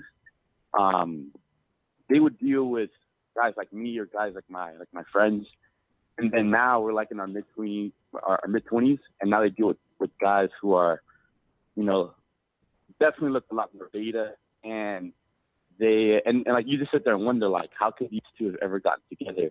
But so my question is there an extent to kind of like how many times a girl could kind of like go through shit with a dude, and then before calling it quits and kind of just going through towards a more beta guy? Yeah, thanks for the call, 832. Go ahead, Rollo. Sure. Well, what he's getting at is what I call an alpha widow, and what that means is that the guy that made the strongest alpha impact on that woman, it sets the benchmark for any other guy that comes after him. And this is one of the reasons why I believe that when women have multiple partners, they have a much more difficult time pair bonding with women later on in their lives. So you got a girl who goes through her party years, which is between say 20 and 28, and the hoe phase. Yeah, exactly. Well, yeah, okay. But anyways, so she goes through that, and the guy who had the most alpha impact is the one that she pines for. And so when she gets to what I call the epiphany phase, she is still thinking back to her fun times. That she was so wild and she was so different when she was in college. And now she's come to the realization that her sexual market value has decayed, and she has to find a long-term fit for her own long-term security. So she's looking for a guy who's going to be a little bit more beta, who's going to have good provisioning qualities, good parental investment qualities. And these are the guys that I call betas in waiting.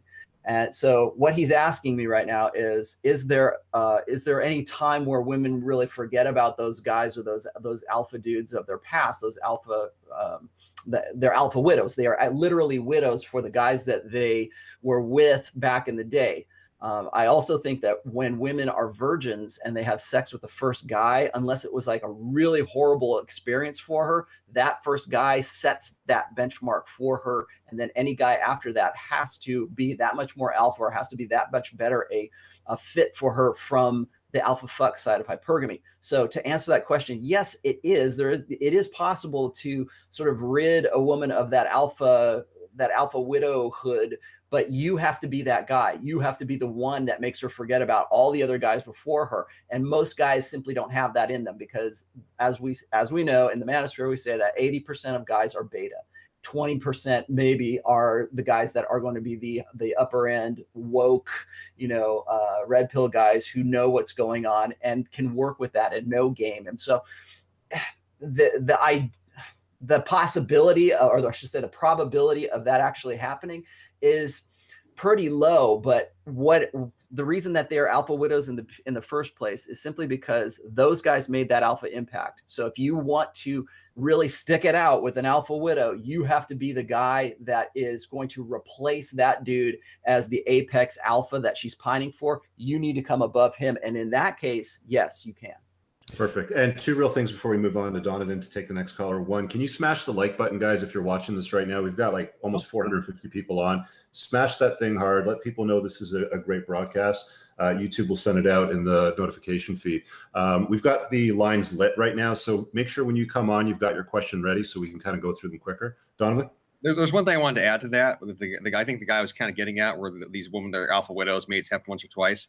The other thing with alpha widows, and like this happens with girls, well, teenage, in their 20s. Let's say they end up being with an alpha guy. 80% of men are beta. So 80% of men in a relationship, they're just so happy that they found a girl to have sex with. Oh my God, you're letting me use your pussy. You have a guy that's an alpha. Guys that are alpha knows that I can get more women. It's not just you. So the need is not there at all. And women that are in a relationship with an alpha, that can be kind of a sharp realization just because they might be subconsciously aware of it, but when they consciously realize, shit, this guy, he has no attachment to me that way where he doesn't need me and he can move on after me. And let's say the relationship doesn't work out. That's part of the reason why women will turn to beta relationships as they get older. One, because they don't have the market value to attain the alpha, but two, they, in their mind, they got burned by this asshole when in reality, they just essentially were not attractive enough to keep him around. And he was not in that desperation place that the beta male would normally be where he's looking for his one. All right, area code 773. You are on with the Red Man Group. Go ahead. Yeah, I'm calling from Chicago. I appreciate the broadcast. It's very informative for everyone, actually. I have a son who's 20 years old, and he doesn't confess his relationship life to me. And I'm very concerned as to whether or not he's actually applying himself as an alpha male, because I, above all else, would prefer that he's on top in any situation. You a single mom? So I appreciate the broadcast. Are you a single mom? Pardon? Are you a single mom? No, I'm married. Okay. Well, what's your husband's role? Because if you're worried about your son hitting his stride, then that, to me, that's dad's role. Well, that's the thing. They keep me out of the loop. It's like, don't worry about it. I got him. Okay. Well, I mean, what if they do? So what's wrong with that? Like, why can't they keep their dating life quiet? Like, why does mom have to get into the picture? Is what my question is. Is she still in line?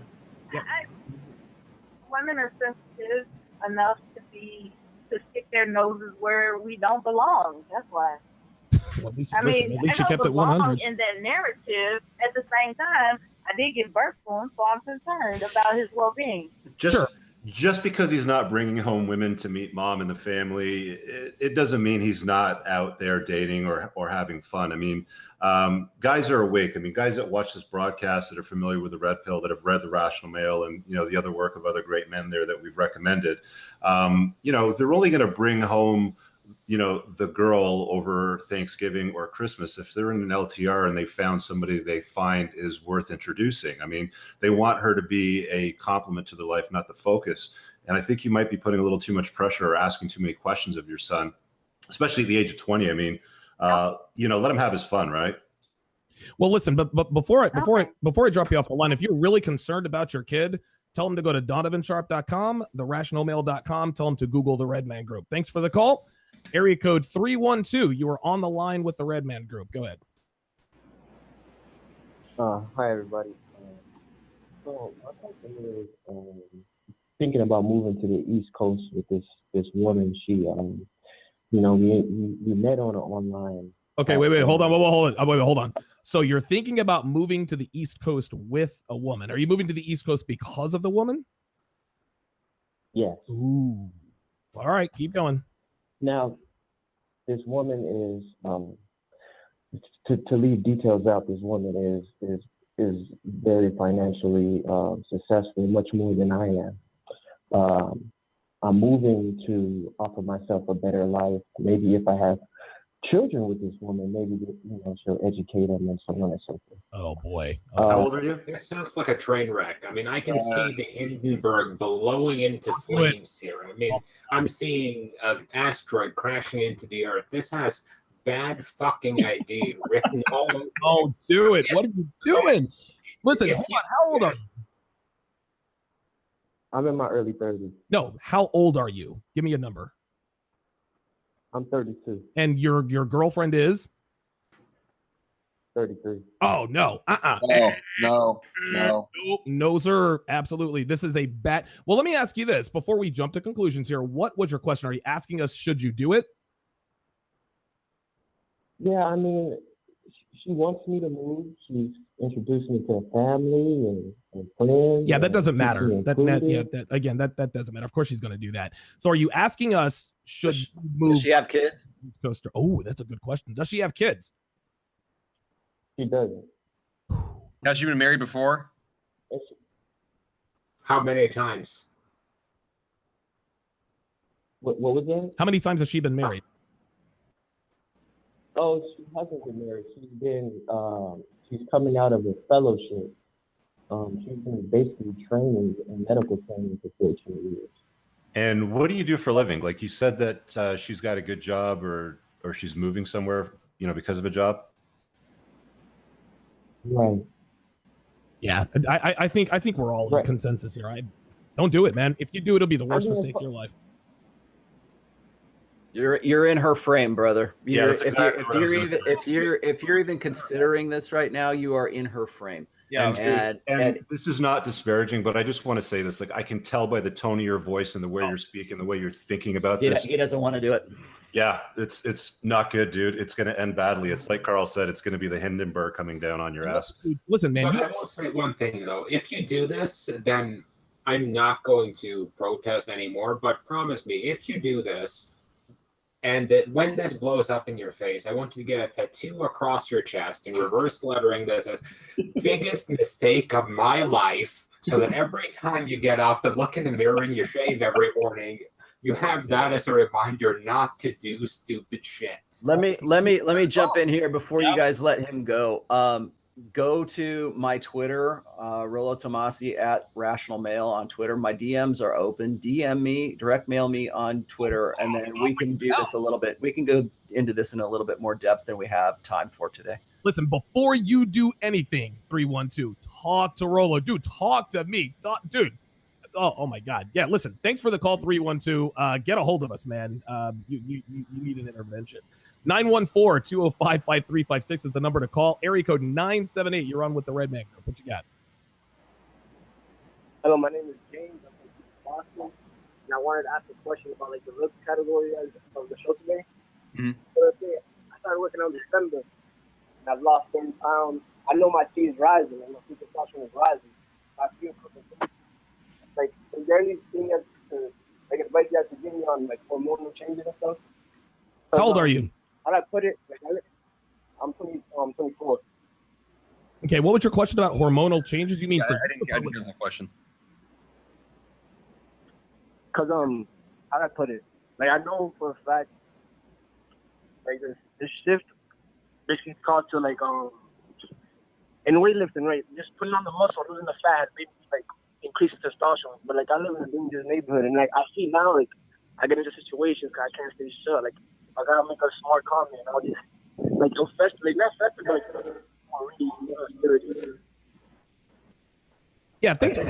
Well, listen. I think his question is should I be taking testosterone? And dude, if you're in your 20s, if you're eating well, if you're lifting, it's not necessary. I mean, you can do your body and your balls will take care of everything that you need if you feed it properly and hit it hard. Throw heavy weights on, pick them up, put them down, do it over and over again, and eat food. Give it 6 to 12 months. You'll start to start seeing some results. I bet AJ's got something on that. Yeah, sure. I was gonna say I have an article on my website, 50 ways to naturally increase testosterone. Unless you are literally hypogonadal as a guy in your 20s where your testosterone levels are below 400 and you can't get your dick up and you're feeling sad and emotional, you can readily optimize your test levels in your 20s. You should be able to. And it depends down, make sure you pull your blood labs to find out what's up. I mean, that's a simple blood test. You just go to your doctor, total testosterone test. Total testosterone, that's a test. It'll give you back a number. It shows you the range. If you're in your 20s, that number should probably be reasonably above 600, preferably 700. And if it's not, then like you're already doing lift weights, there's supplementation you can do, selenium, magnesium, vitamin D, getting more sunlight, just keep unfatting yourself, keep building more muscle. That's easy to improve upon. And a when lot of guys look for shortcuts when it comes to their 20s and looking better and dropping fat and putting on muscle. And there's no shortcut. I mean, you have to do the work. You have to put in the fucking time, pick up the heavy shit, put it down, eat and rest and repeat and keep doing that. And if you're not getting results and you're still feeling tired and you're not waking up with morning wood and your dick's not working, you're not putting on muscle and you're not losing weight, that's when you can start looking at blood labs and maybe you got something wrong. I mean, did you have an injury? Did you take a basketball to the nuts like Jay Campbell and your balls stopped working? You can fix that. But for the most part, your body should be able to perform itself at that age, right? And when AJ talks about 600, 700, he's talking about nanograms per deciliter. That's the free testosterone measurement. If you're below 400 nanograms per deciliter, you're basically a woman, and you need to get it up. You need to get it up over 700, in my opinion. Yeah, get that as high as possible. Like I posted my blood work, a few weeks ago. My test levels are over 1,000. When guys ask me about like, how do I get, confidence, nootropics, focus, energy, testosterone, baby. It is the cure-all, man. 914-205-5356 is the number to call to get on the show. Area code 510. You're on with the Red Man Group. Go ahead. Yo, what's going on, fellas? How's it going? What's up, brother? Good. So, a question that I have for y'all, and this kind of goes back to the little collaboration y'all had with Turfling and Monkey. And I love that man. I feel he's got some great content, but I love just the realness that every one of you gentlemen had in that video. And pretty much one thing that really clicked onto me, with whether it was Donovan Sharp or Rollo Tomasi, is something that stuck out, where you said, Rollo, were you competitive? I can't say it's verbatim, but you said, were you competitive before MGTOW? And this topic I want to bring up. So I thought about it today. It's easy for guys to be like, you know what, I'm going MGTOW and I'm swearing off all women. But is it easy to say that when you're not getting 9s or 10s and the upper echelon of women that you desire? To me, I think you got to look yourself in the mirror and be like, okay, is it easy for me just to say no women, period, because I'm not getting the women I want? Because if you're getting 9s and 10s, I don't give a damn what the hell you're saying about hypergamy. You're not going to turn down women. Right. Mm-hmm. What's your thoughts on that, gentlemen? Well, I got asked this question about, I forget what it was. I think it was, can you give me some suggestions as to how to gain confidence? How can I happen to be of the opinion that confidence is derived from options and having like real actionable options. It's not some magical bullshit that you come, just wells up inside of you. And if you just think the right thoughts and suddenly you're going to be confident. Confidence comes from options, and options are what you have to build on the successes of those options. And so I get asked this question, what can I do? How can I I'm red pill aware. Now what do I do? I've always told guys, you need to get into some form of competition. You need to find whatever you're fucking good at. I don't care if it's playing chess or whatever the fuck you do.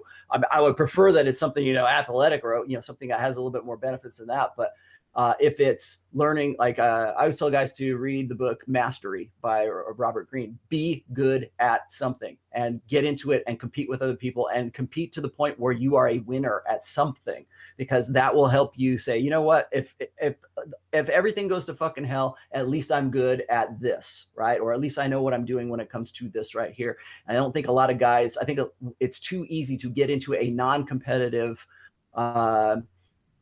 ideology right now, or a mindset where you're thinking of what can I do to make myself more comfortable when I get home from work. It's not what can I do to improve myself. It's not what can I do to win something, because you can't win anything unless you are competing against other people for something. And really, you're in a competition no matter what it is that you're doing. But I always tell guys, you need to find something that you think you might be good at and learn how to be competitive. Now, for me, that was martial arts and that was fencing. And so I got into those as sports, and I was very good at fencing for a very long time. Now, there's other things that I do that I find competitive, but that was my thing for all through my 20s and into my early 30s. And that was something that really kept me going, because I always want to be better. I always want to, if somebody kicked my ass, at least I can come back the next week and I'll try to kick their ass again, right? And so there's this constant, back and forth. And the other thing I want to tell you is that when men win, when we win something, when we defeat a rival, even when we're watching our favorite football team gets a win and we're going, yeah, fuck yeah, and we're feeling good about ourselves, it's scientifically proven that your testosterone levels will raise if you feel good after a win or a victory, as opposed to if you're defeated, your testosterone levels decrease. Why is that? Because that's an evolutionary function of guys who are fucking winners, guys who have something going for them. And I'll tell you this right now, women pick up on the subcommunication that comes from that increase in testosterone, in that cockiness, in that self-confidence. I think it was Royce who once said, men need to have irrational self-confidence. And to get that, you have to compete. So think about this, guys. Learn to find something that you're good at or that you think you could be good at. And even if you're not like a professional level tennis player or whatever the fuck you choose, at least you're out there and you're competing. And when you get those wins, you're going to get that high. You're going to get that chemical rush from those victories. And I think today, too many guys, and particularly in the MGTOW community, don't want to be competitive. They just wanted to push it off to the side and go home and relax and do whatever they're going to do. And there's this idea that if you don't have a woman in your life, that frees you up to do all these other fantastic things. Like if you're going to go monk mode, well, great, go monk mode, but then learn how to speak a different language or learn how to code or learn how to do something, or be a better person because of that. And you know what? I see very, very few MGTOWs do that. They'll go MGTOW like, I don't have to worry about that anymore. You chumps can go out and have the women. I don't care. I'm going to go and be a better person. I'm going to focus on my inner being or go get my chakras aligned or some bullshit. It's like they don't do anything. You need to compete. You need to find some way of competing. Every time I've talked to MGTOWs, I've always been left with the impression that they are not competitive people. So before we kind of hand it off to Carl and then the next caller, I've put out over 500 videos on my channel. Woo. And we're on episode 21 of the Red Man Group. Thank you. I've spent probably the better part of 6 or 7 hours recording a video that I've reflected past on episode 18 on MGTOW with TFM. I'm grateful we did that episode. If you're not subscribed to the channel, make sure you subscribe and hit the notification bell. It's coming out in about a week or so. I have to do the titles and the tags and the thumbnail, but it's going to be controversial. My reflection on that episode is going to go in depth, kind of how Rollo was just kind of diving into that subject. I wanted to kind of share my own experience and afterthoughts there. So make sure you follow into that. Carl, you're up, and then we got another caller. Yeah, I think a lot of what happens with MGTOW is another Robert Greene law of power, disdain what you cannot have. I think they don't want to be competitive. So instead of admitting that they can't get what they want, they just disdain it instead, and instead they go to the pussy. Yeah, well, they dig themselves into an unfortunate situation. That's why I tweeted out the other day that I'm pretty much on board with the MGTOW. Like, okay, I'm not going to get into an LPR, I'm not getting married, but I'm still going to stack cash, fuck chicks, and lift. I'm not so much down with the MGTOWs as, well, I'm going to stay in my house, I'm going to smoke weed, I'm going to get fat as shit, and I'm going to spawn camp 12-year-olds in Counter-Strike. Fuck that.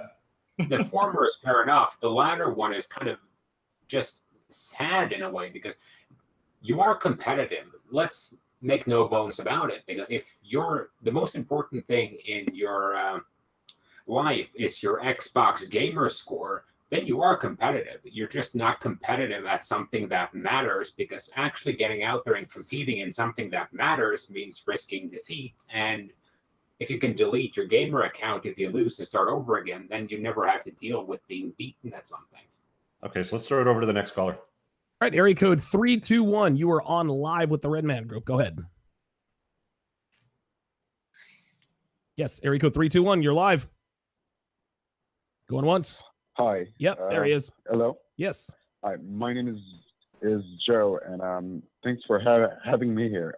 I had a question. How do I join the 21 convention? I'm in Orlando now, and I heard about it, but I kind of don't know. There's going to be a link in the description of the video once it renders. So everybody that's on this panel right now will have their social feed plus the 21 convention link to buy a ticket. You want to grab it soon because the price goes up over time. That's exactly right. Thanks for the call. 321, area code 415. You're on live with the Red Man Group. Go ahead. Area code 415. Okay. Hey, real quick on that last caller, if you hit me up and you DM me on on Twitter, I'll get you information for 21 convention. Good stuff. Area code 225. You're on live with the Redman Group. Go ahead. What's up, Redman Group? What's up, brother?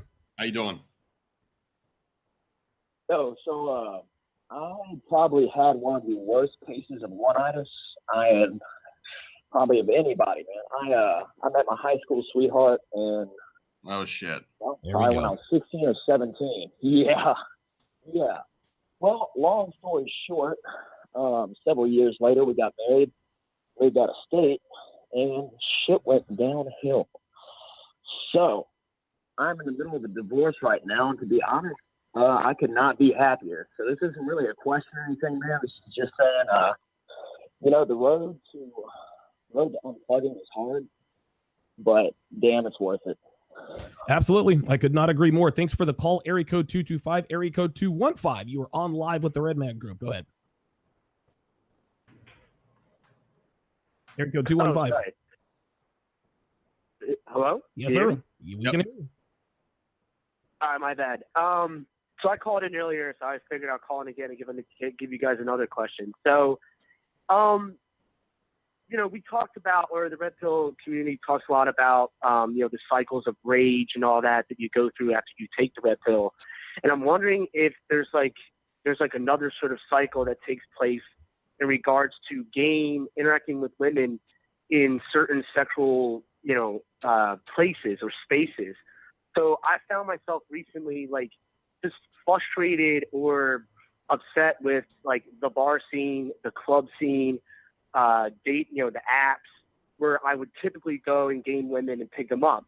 And I'm wondering, does it have to do with, I'm upping my standards, I'm pursuing excellence, I'm following your guys' advice, and so I'm raising my sexual market value and I'm achieving my goals. And by raising my standards, is it reflecting out when I'm looking at women that I now want something, I desire something at a higher standard, and I'm not really getting that at the bars?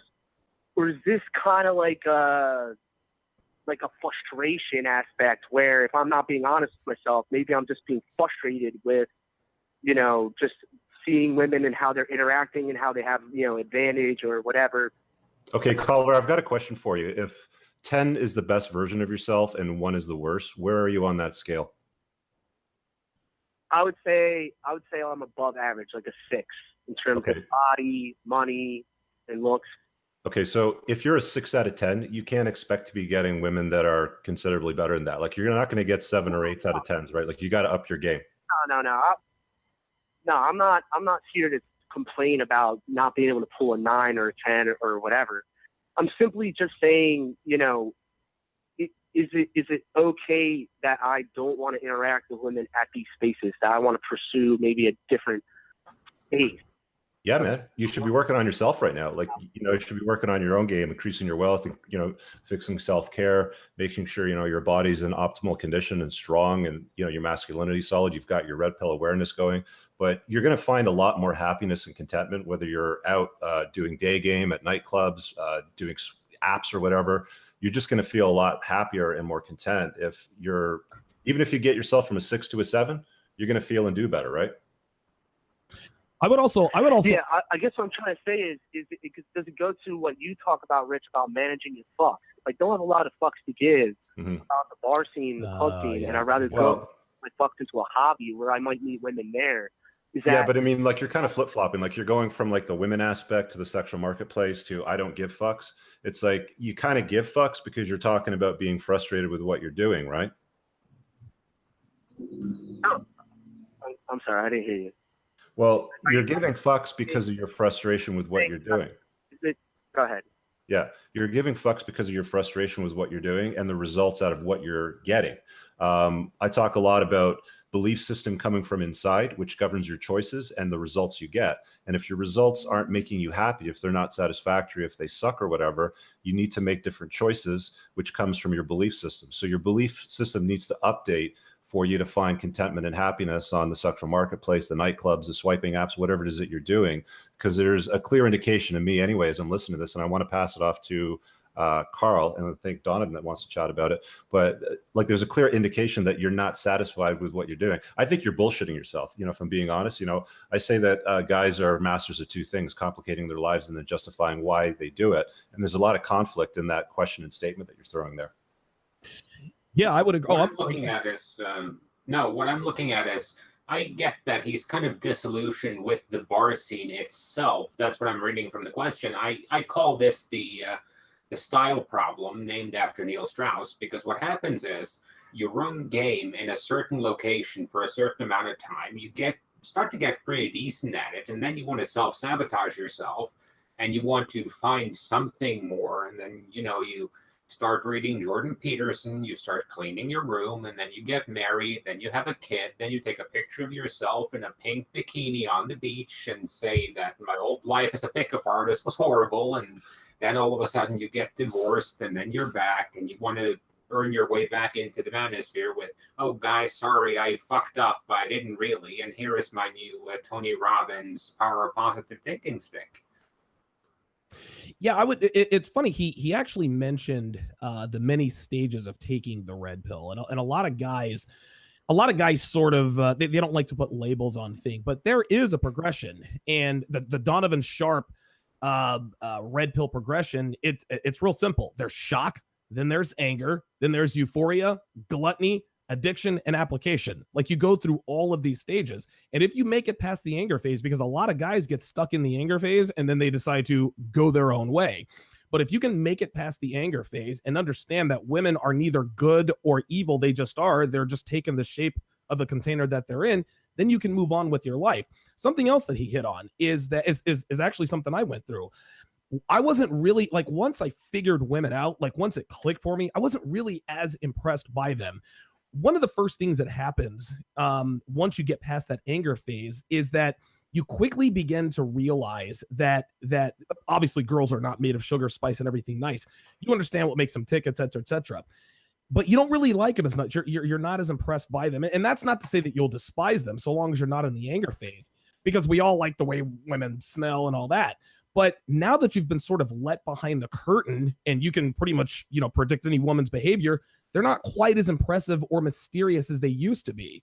And I remember, I don't know, man, I was in my teens and 20s. I used to think that women were God's greatest gift to the world. But now that I know who they really are and how they function, they're just not as awe-inspiring anymore. And I don't know. I mean, to me, there's a certain sadness about that. I would love to be able to know what I know now, but still have that same I would love for women to have that allure. But just like I said, on the other Red Man group, women are not these mysterious creatures. One guy said that a woman is a sphinx with no secrets. Listen, man, women they are as simple as a fucking cardboard box. As long as you figure them out, they'll be fine. And once you see them for the cardboard boxes they are, you're just not going to like them as much anymore. All right, Carl, go ahead.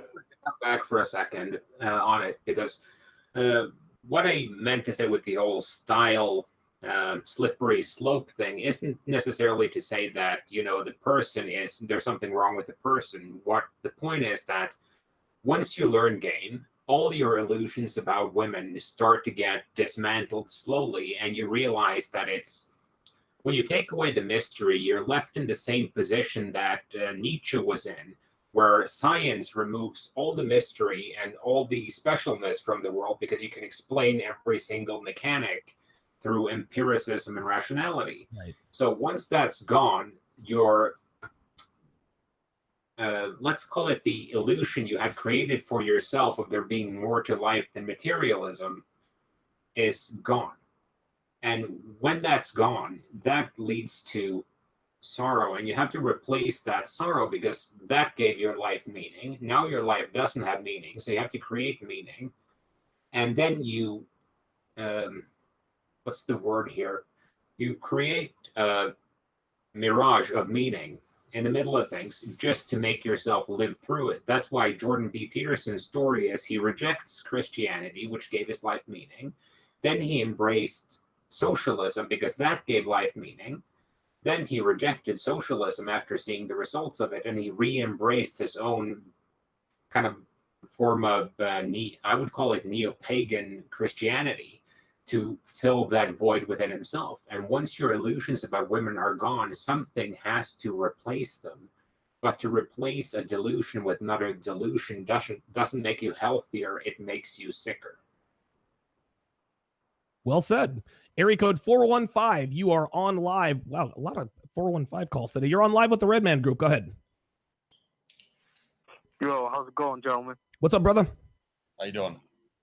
Yo, I wanted to throw this little thing in. Now I've been around the world, and I've noticed with a lot of like Chinese and Hispanic women, they have kind of a different, outlook to men. Now, I remember talking with a group of Chinese women, and about 2 years ago, and they had told me is that when they have like a family portrait, and the portrait has the man at the top, and I said, what does that mean?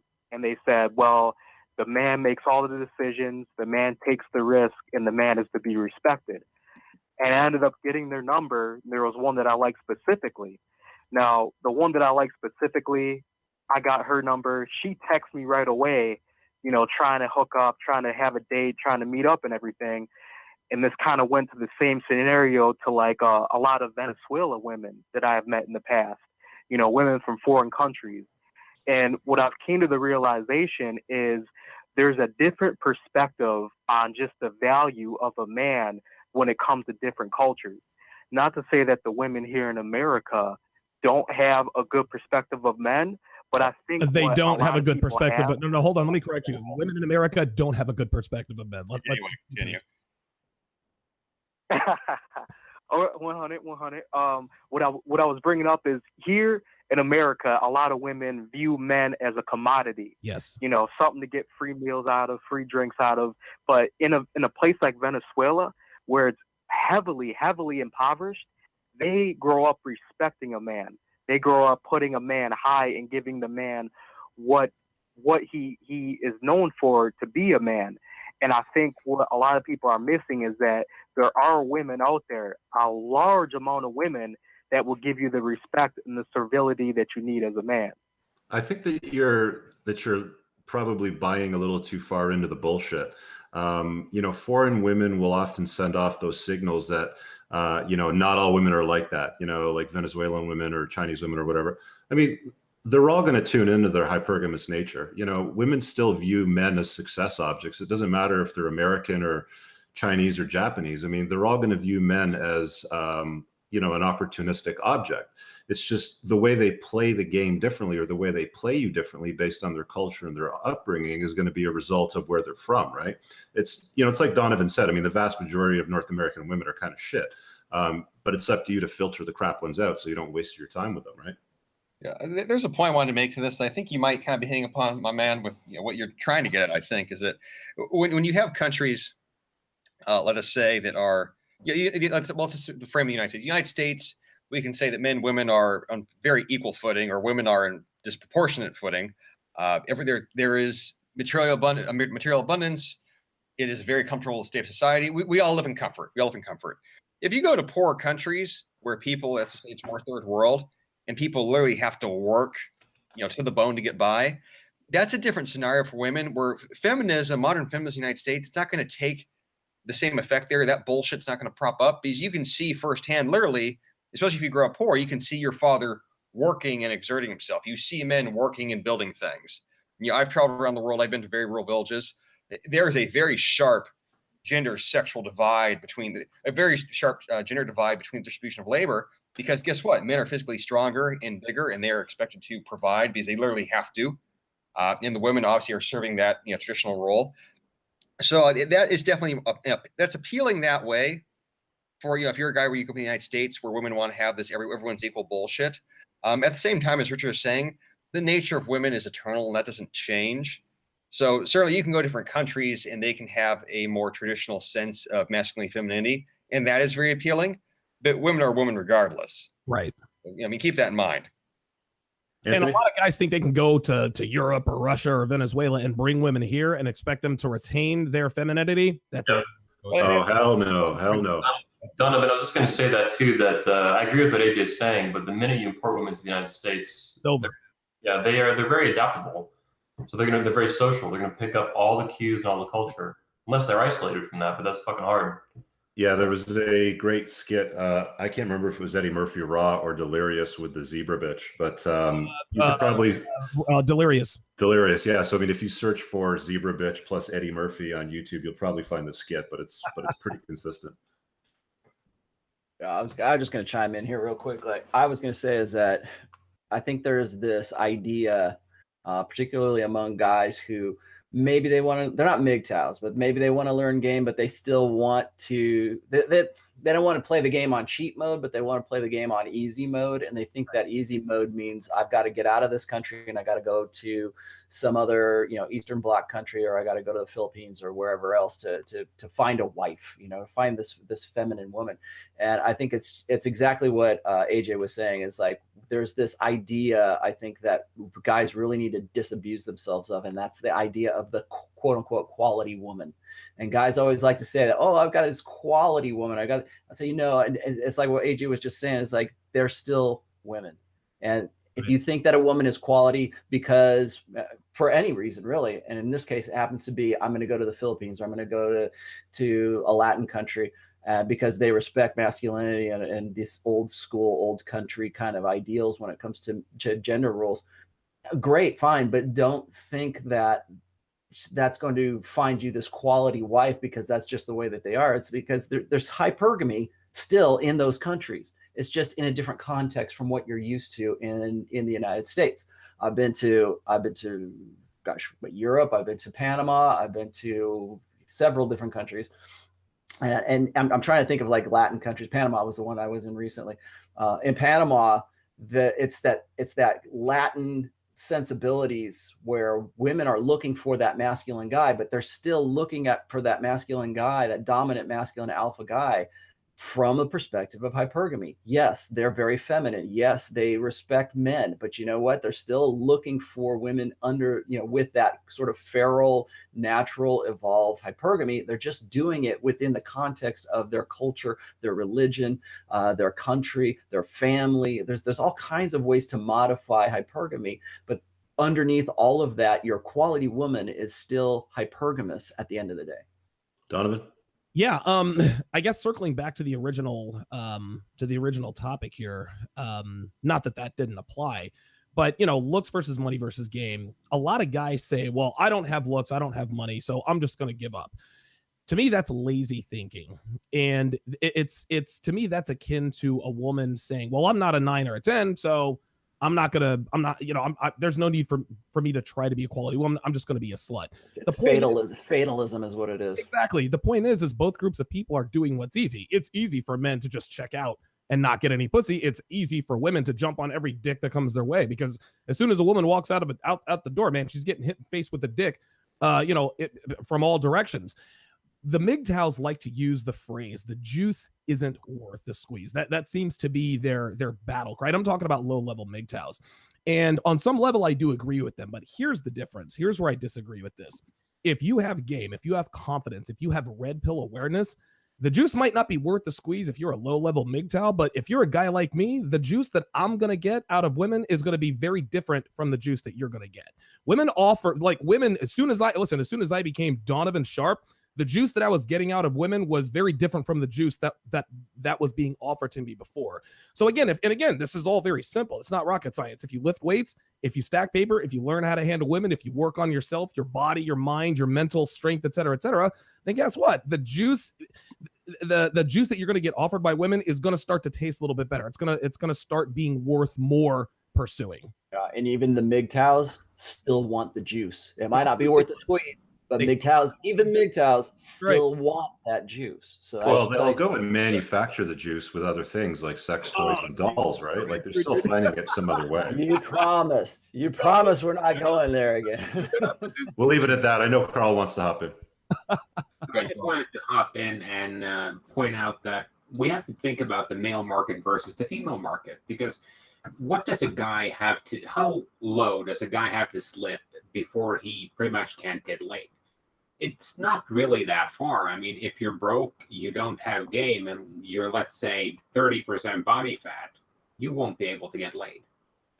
A woman who's, have anyone seen the show My 600 Pound Life? Yes. You have women on this show. They're 600 pounds. They're broke. They're on disability, and they can't even clean themselves. And they have husbands. They have boyfriends. Some of them even have a couple of boyfriends. So a woman has to let herself go to a. I'm pretty sure if there was a zombie apocalypse, there would be betas out there looking to hook up with zombie chicks. I swear to God. I swear. All right, we got 2 more callers. Let's take one more, and then we'll start to wind it down. All right, very good. Area code 747. You are on live with the Redman Group. Go ahead. Hello? Yes, sir. You're on live. How you guys doing? Good. What's up? Yeah, so I'm in Europe right now, and I'm 18. So I know I'm not supposed to start any LTRs. I got that covered. I'm working on myself, going to the gym, doing all that. But I feel like every time I start dating a girl and it starts moving towards serious stuff, I start slipping back into that beta side. So I had like 2 questions. How do I stop that? How do I stop from slipping back into that like beta buck side? And then how do I keep this girl interested while I'm in Europe for another 3 weeks? Should I not text her? Like, I'm just curious as to what I should do with that. Thanks for the call, 747. AJ, we haven't heard from you in a while. Go first. So, I mean, you're 18, you're in Europe, my man. You have a 2-part question. How do you keep people interested? How do you not slip into the beta mindset? Yeah, I mean, something to keep in mind with like the beta alpha dynamic, and maybe some of the guys disagree, but if you wanted to have a serious relationship with a woman, you have to have some degree of, I don't want to say vulnerability, but some degree of investment in the relationship. And that doesn't mean that you turn into a simp. But if you want to have something serious with somebody, you're going to have to open up a little bit, listen to sensibility where she actually thinks that you give a damn about her. So I think some of you younger guys get this idea where, if you're going to be super alpha, where you're either like very fucking playing it cool, or you are just falling all over yourself and emotionally vomiting on the girl. If you are leading the frame, as we've talked about, where you're the one then it's the dynamic, you can definitely be in a long-term relationship, or at least a serious relationship if you're interested in that. And that doesn't mean that you turn to an absolute chump. I mean, relative to keeping a girl shit for 3 weeks, like I'm not really. Is this like a foreign thing? Is she overseas? I mean, when you're 18, like you should be hitting everything that you can find. So, Yeah, ready for you. Well, the thing is this, man. And he makes a good point. When you start fucking a girl, you don't really feel anything, but the more you fuck a girl, the more time you spend with her, you start to develop feelings. And listen, man, I mean, I'm here to tell you, it's easy to fall back into your beta ways when you are in a relationship. So here is how to not fall into that. You start fucking other girls, because the more girls you're fucking, the less fucks you give about each girl. Right? Like that's how it goes. If you're fucking one girl, all of your fucks are pretty much going to that one girl. If you're fucking 3 girls, you can only give a third of a fuck here, a third of a fuck there, and a third of a fuck there. That's how that works. That's all I can really give you is just the abundance mindset, man. And the abundance mindset is achieved by fucking multiple girls. That's how you give less fucks about women. Go read my plate theory series on my blog. Yeah, I was just about to say, read the plate series essays on Rollo's blog, but there's a video on my channel. If you search for 9 rules of Tomasi, Rollo and I did it was like an hour and a half and went deep in every single rule. If you follow those to the T, anytime you feel like you're reverting back to your old beta mindset and you're losing frame, or you're entering her frame, or you're losing control of the way things are going, that'll bring you up to speed. But the other thing I want to say is, I mean, if you're 18 and you're recently unplugged, you've got 18 years of programming behind you, which are always going to dominate your, 6 months of red pill awareness. Always, you're always going to default back. We did a broadcast, I don't know what it was, like probably 10 prior. And one of the things we asked the entire panel is, how often do you revert back to your old blue pill plugged in beta conditioning? And everybody, including, Rollo the Godfather, the red pill sort of thing, all agree that, you all have to keep yourself in check. I got to do it. Right. It's not like, reading a book or watching a couple of Redman groups is going to solve all your problems in the sexual marketplace. Mastery has no finish line. It is an ongoing, search. Excellence has no finish line. You have to keep working on your shit. So, like anytime you feel like you're reverting back, it's all right. Keep yourself in check, sit yourself down, have a conversation, and move forward. And spinning plates solves many problems, as, many of the men have mentioned. Area code 646, you are on live with the Redman Group. Go ahead. Area code 646. Yep, we can hear you. Go ahead. Come strong. Last call. question that's similar to one that was asked earlier. But so more or less, essentially, I think for all intents and purposes, you can say I'm about an 8, like 6'3" and 24, have a 6-figure job. But I'm only able to really pull like 5 to 7. Can't really get 8 to 9. So I was wondering if you have any advice on that. Listen, this is going to be the same type of advice that Richard gave to the last guy. If you're pulling 5s and 7s and you want to pull 8s, 9s, and 10s, you then got to step up your game. You have to lift more. You have to be more financially responsible, learn more game. And here's another thing: you got to shoot your shot. Like, you can't fuck the 9 or the 10 if you don't approach the 9 or the 10. Yeah. I mean, not to interrupt you, Jonathan. I was about to say, confidence game, my man. Like, yeah. I want to be with 9s and 10s. Are you actually going to come talk to those women? I'll give you a short story. I used to train lingerie models, like literal Victoria's Secret lingerie, tits and ass models. Okay, tell us more about this. Yeah, I love those women. Okay, I think that we should do a freaking episode on that entire conversation. Yeah. Okay, so these girls were these were 9, 10 level girls. They were fucking stunning. Walk into a room, they are going to get attention from every single thing that fucking moved. Men, women, dogs, cats, pigeons, chickens, fucking cockroaches. Doesn't matter. Okay, you know what their number one complaint was about dating? Guys never talk to me. Boom! Flat out. And these are women that you would fucking jerk off to for your whole life, wishing you could be with them. They never got approached because every guy sees them and goes, "Oh man, I'm not. I don't make 6 figures, and I'm not tall enough. I'm not attractive enough. That girl would never go for me." And the one I remember distinctly, because one of my clients, she starts dating this. He wasn't a bad-looking guy, but she starts saying this stocky Persian motherfucker that, the two of them together did not look like a congruent couple. But you know why she started dating him? He was confident.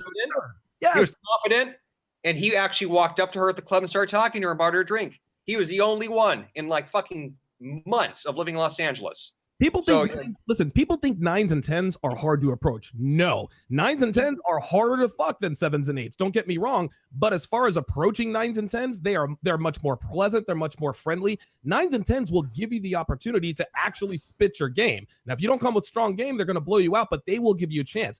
6s and 7s, again, they get approached all the time because guys think it's easier to fuck them. So it's easier to approach 9s and 10s, much harder to fuck them. It's harder to approach 6s and 7s, but as soon as you pass the shit test, use asshole game, their panties drop almost involuntarily. All right, so let's throw it off to Rollo, and then we got to wrap up. I was going to say, iron rule number 8, I believe it's number 8.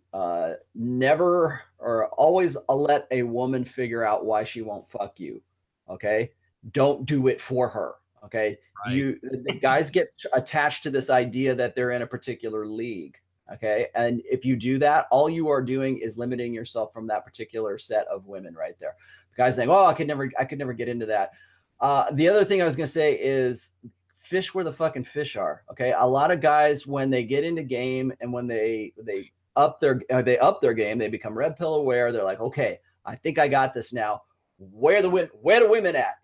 And they don't know what to do with themselves because they are domain dependent, and they're domain dependent on a social circle. They're domain dependent on the clubs. They're domain dependent on day game. They're domain dependent on one thing where they get locked into one thing. And there just happens to be that in their particular social setting, their country, their city, wherever the hell they are, that in their particular domain, there only exists 6s and 7s, maybe one rare 8 who's on vacation from somewhere else. So you have to go and fish where the fucking fish are. So if that means you got to go to Orlando for a vacation in the middle of October, you can go there and you can have access to a different domain. And so I think that really what guys need to do is sort of get themselves out of their comfort zone. And all of that generally depends on the guy himself. He has to kick himself in the ass and he has to say, "Okay, I'm not getting what I want from where I'm at right now. What do I got to do? Where do I got to go? What do I need to change in order to get to the type of woman that I would be satisfied with, that I want to get with?" And so don't get domain dependent, and then also don't blow yourself out before you even take the chance. Cool. All right, we're going to wrap it up on that note. We've got to wind down this episode. It's been over 2 hours. Want to thank everybody for watching. Want to thank the panel. Rollo Tomasi, Donovan Sharp, Carl, Anthony the Dream Johnson, and AJ. I will link in the description in a pinned comment once this video renders everybody's social. If you need tickets to the 21 convention, there'll be a link for that. That's in Orlando this fall. I believe everybody on this panel, with the exception of Carl, probably will be there. And I think everybody's speaking. I think AJ's speaking too, right? Yep. Yeah. Awesome. All right. So keep an eye out on social feeds, especially Twitter, and make sure you subscribe to Entrepreneurs in Cars and 21 Studios to keep an eye out for the next broadcast that will be announced, and you will need to set a reminder to view it. Again, thanks everybody for joining us.